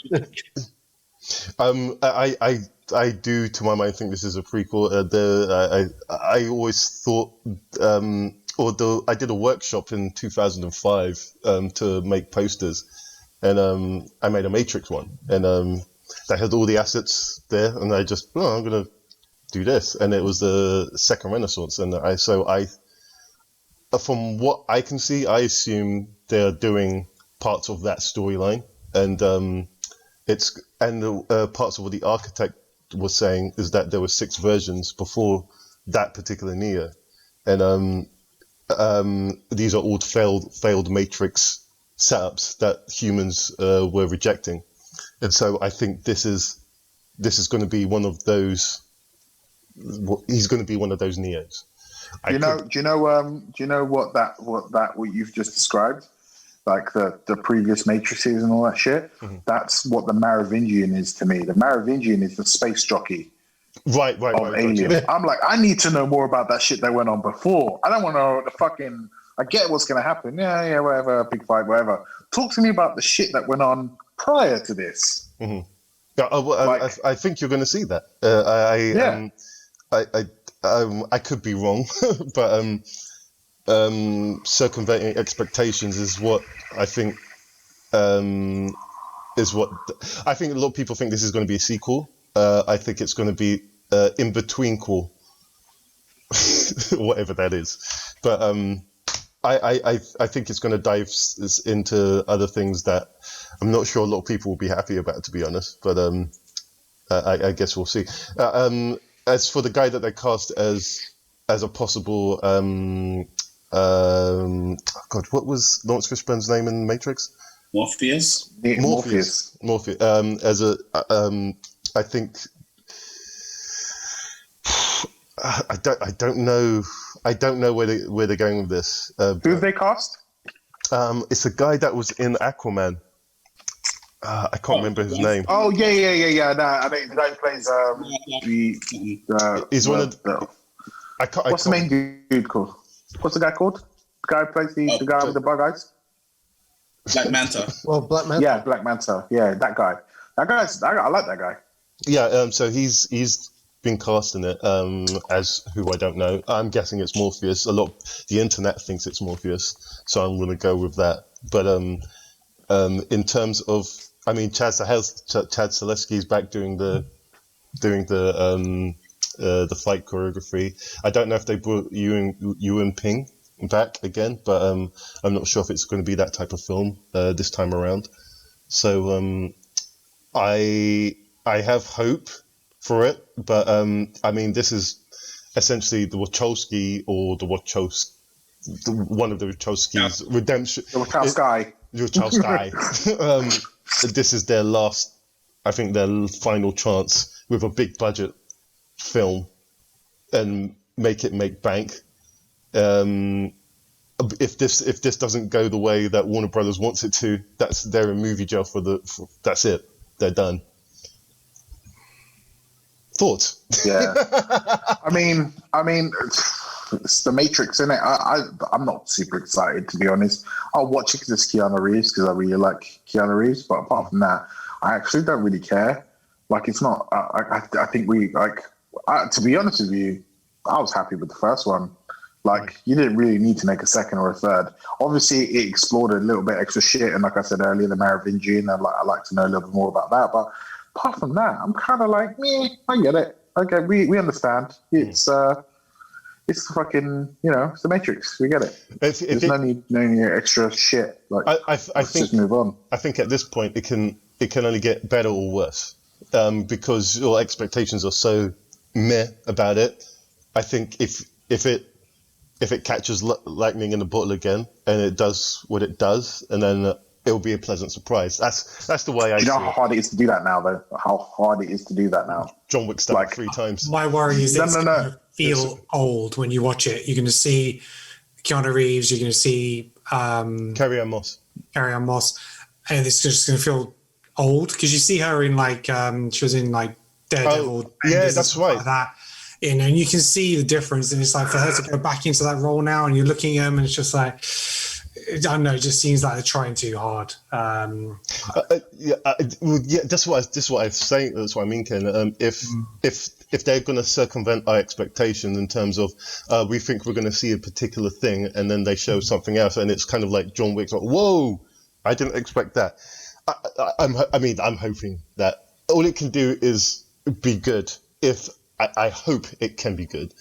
If it's bad, then it's that tough luck to the Wachowskis, really, because it's their last roll of the dice, essentially. But it says a lot that one didn't want to come back. So I think that was just because of the state of Hollywood. Or that, I think it was more of a case of that. Yeah. Yeah. Well, we never know. The freedom they were allowed back in the 90s is very different to what it is now. Yeah. Well. Yeah, that's my 2 cents on the Matrix anyway, and I fingers, like any film, I have fingers crossed that it's as good as the original, or it can be better, which I doubt, but having something on bar is okay as well. I just hope for the best. If it's not gonna really upset me. Yeah, that's it really. Do you know what? Can I just say something? Just the fact that they're going back to remake fucking Matrix. Does anybody else just feel that going back to the 90s, the films are just way better? As I said, I think the lot has changed in the film industry. Films cost more. China is involved with a lot of studios now. Yeah, so there's a lot of I've been watching a lot of older films, like older Van Damme films and just 90s Keanu Reeves films and stuff like that. And I'm just like, man, these films are just, they just don't make them like they used to anymore. Like, the smaller budgets, but much better. But obviously big budgets at that time, given inflation. But I just enjoy those films so much more than the bullshit I just keep watching now. I mean, I think it's a generational thing. I think with every generation, I think they're gonna have their films that it's like music. There's a certain generation that will like music from the 80s or 70s, and like my nieces like Harry Styles. So trying to explain to my son when he's older what's so funny about Jean-Claude Van Damme saying Disneyland. They're not going to get it. Because I posted a video in it, just like a little clip of a video where it's like, if you don't like me or anything I stand for, and then I posted the clip from Jean-Claude Van Damme Double Impact, where it's the two Van Damme. He goes, take your fancy clothes and your black silk underwear and go back to Disneyland. It's like, that's exactly how I feel about everybody. If you don't like me, fuck off. Go back to Disneyland. But yeah, anyway, that's me done. I'm kind of out, as in like I'm done with this podcast. We're finished. I think we're all done. Time out. Just cut it. We're done. Jesus Christ, I've insulted YouTube. I've gone down a fucking road. I talked about Ken being spunked into a sock. I think we're all done now. What else are we gonna talk about? Wow, what an ending. Happy ending. That's always good when you have me on your podcast, innit? It always gets a bit fucking edgy. Pushing the boundaries, man. Pushing the boundaries. Here's what I expect. I expect Joe to be like, we can't have Leo on. Every time he's on, I have to edit everything out. And we get the lowest views, and I get all these downvotes. It's every time. It's really bad. Luckily, I don't put it onto what's it called? Reddit. I don't put the podcast into Reddit. That would be a freaking minefield. Do it. No. Reddit users are What happens insane. when you put it on Reddit? Reddit users are insane. That's all I'm going to say. We should do it, man. Just to see the reaction. You do it with your podcast or anything else you do. Fuck Reddit. Well, what happens there? I've never been on there. I hear bad things about it all the time. It's not that necessarily it's bad. If you say one thing that someone doesn't like, they'll tell everyone to downvote it.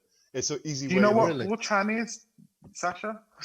I've heard of it. I don't know what it is. Okay, so yeah, I mean, Reddit's like a nice version of 4chan, and Reddit's not a great place. Right. Anyway, it's Mos Eisley. It's Mos Eisley. That's the best way to explain it. Yeah.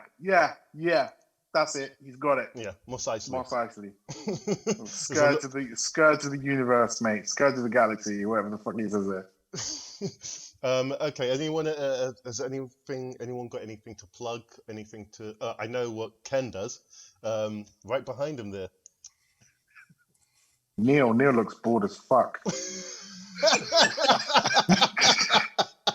Neil's been sitting there like, shit, can I get my black ass off this chair? I want to go home. I want to go back in bed and jerk off.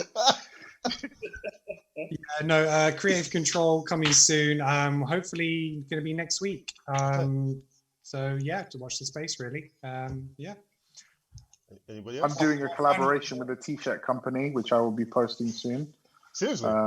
Yeah. Okay. And I think if I do it, if I'm right, I might end up on a VinWiki channel telling a car story. I don't know if you guys know the VinWiki channel, but it's quite a big channel about cars. It's got like 1 million subscribers. Oh. And I'm friends with a few guys on that channel from America. And I told a story. They thought it was really funny. So yeah, I'll tell that story on their channel. But yeah, so I'll be dropping some links for some collaborations with guy who does t-shirts, and he wants to sell some of my designs. So I was like, okay.